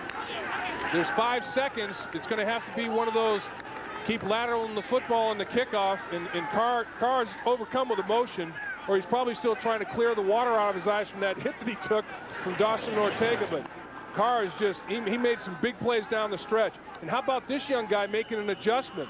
He hooked his first 2 field goals, and that time he made just enough of an adjustment. And Pat Hill saying, come on, split the uprights for me, please. Is it? Yes, it is. He was waiting for the officials' sign, and here is Carr's reaction. Carr says he's glad it's over. Yeah, I'll tell you, I've taken enough hits tonight. I'm just almost overcome with emotion. I'll tell you what, it's college football is big emotional swings, and these young guys have gone through the highs and the lows of life in this one football game, I'll tell you. I think he's overcome with emotion. Oh, yeah, definitely, and he's exhausted. I think he's physically and mentally exhausted right now. And now take a little drink. You deserve it. Boy, he has had a whale of a game. Look at his last 2 games. 540 yards in the air. Tonight, very efficient. Almost 66%, 2 of 3. 220 yards, 3 touchdowns, 2 interceptions, neither one his fault. Neither one of those interceptions were his fault. He should have 3 touchdowns with no interceptions. Both were balls that his receiver should have caught, and they deflected and were picked off. 5 seconds left in the game. This is demoralizing if you're a Rice fan. Uh-oh. Well, that'll end the game quickly. Hits Rice right in the gut. Time will run out. Nope, they're going to say there's 2 seconds left, but it will be Rice's football. Well, you got a break there, actually. Yeah, you got a Hail Mary.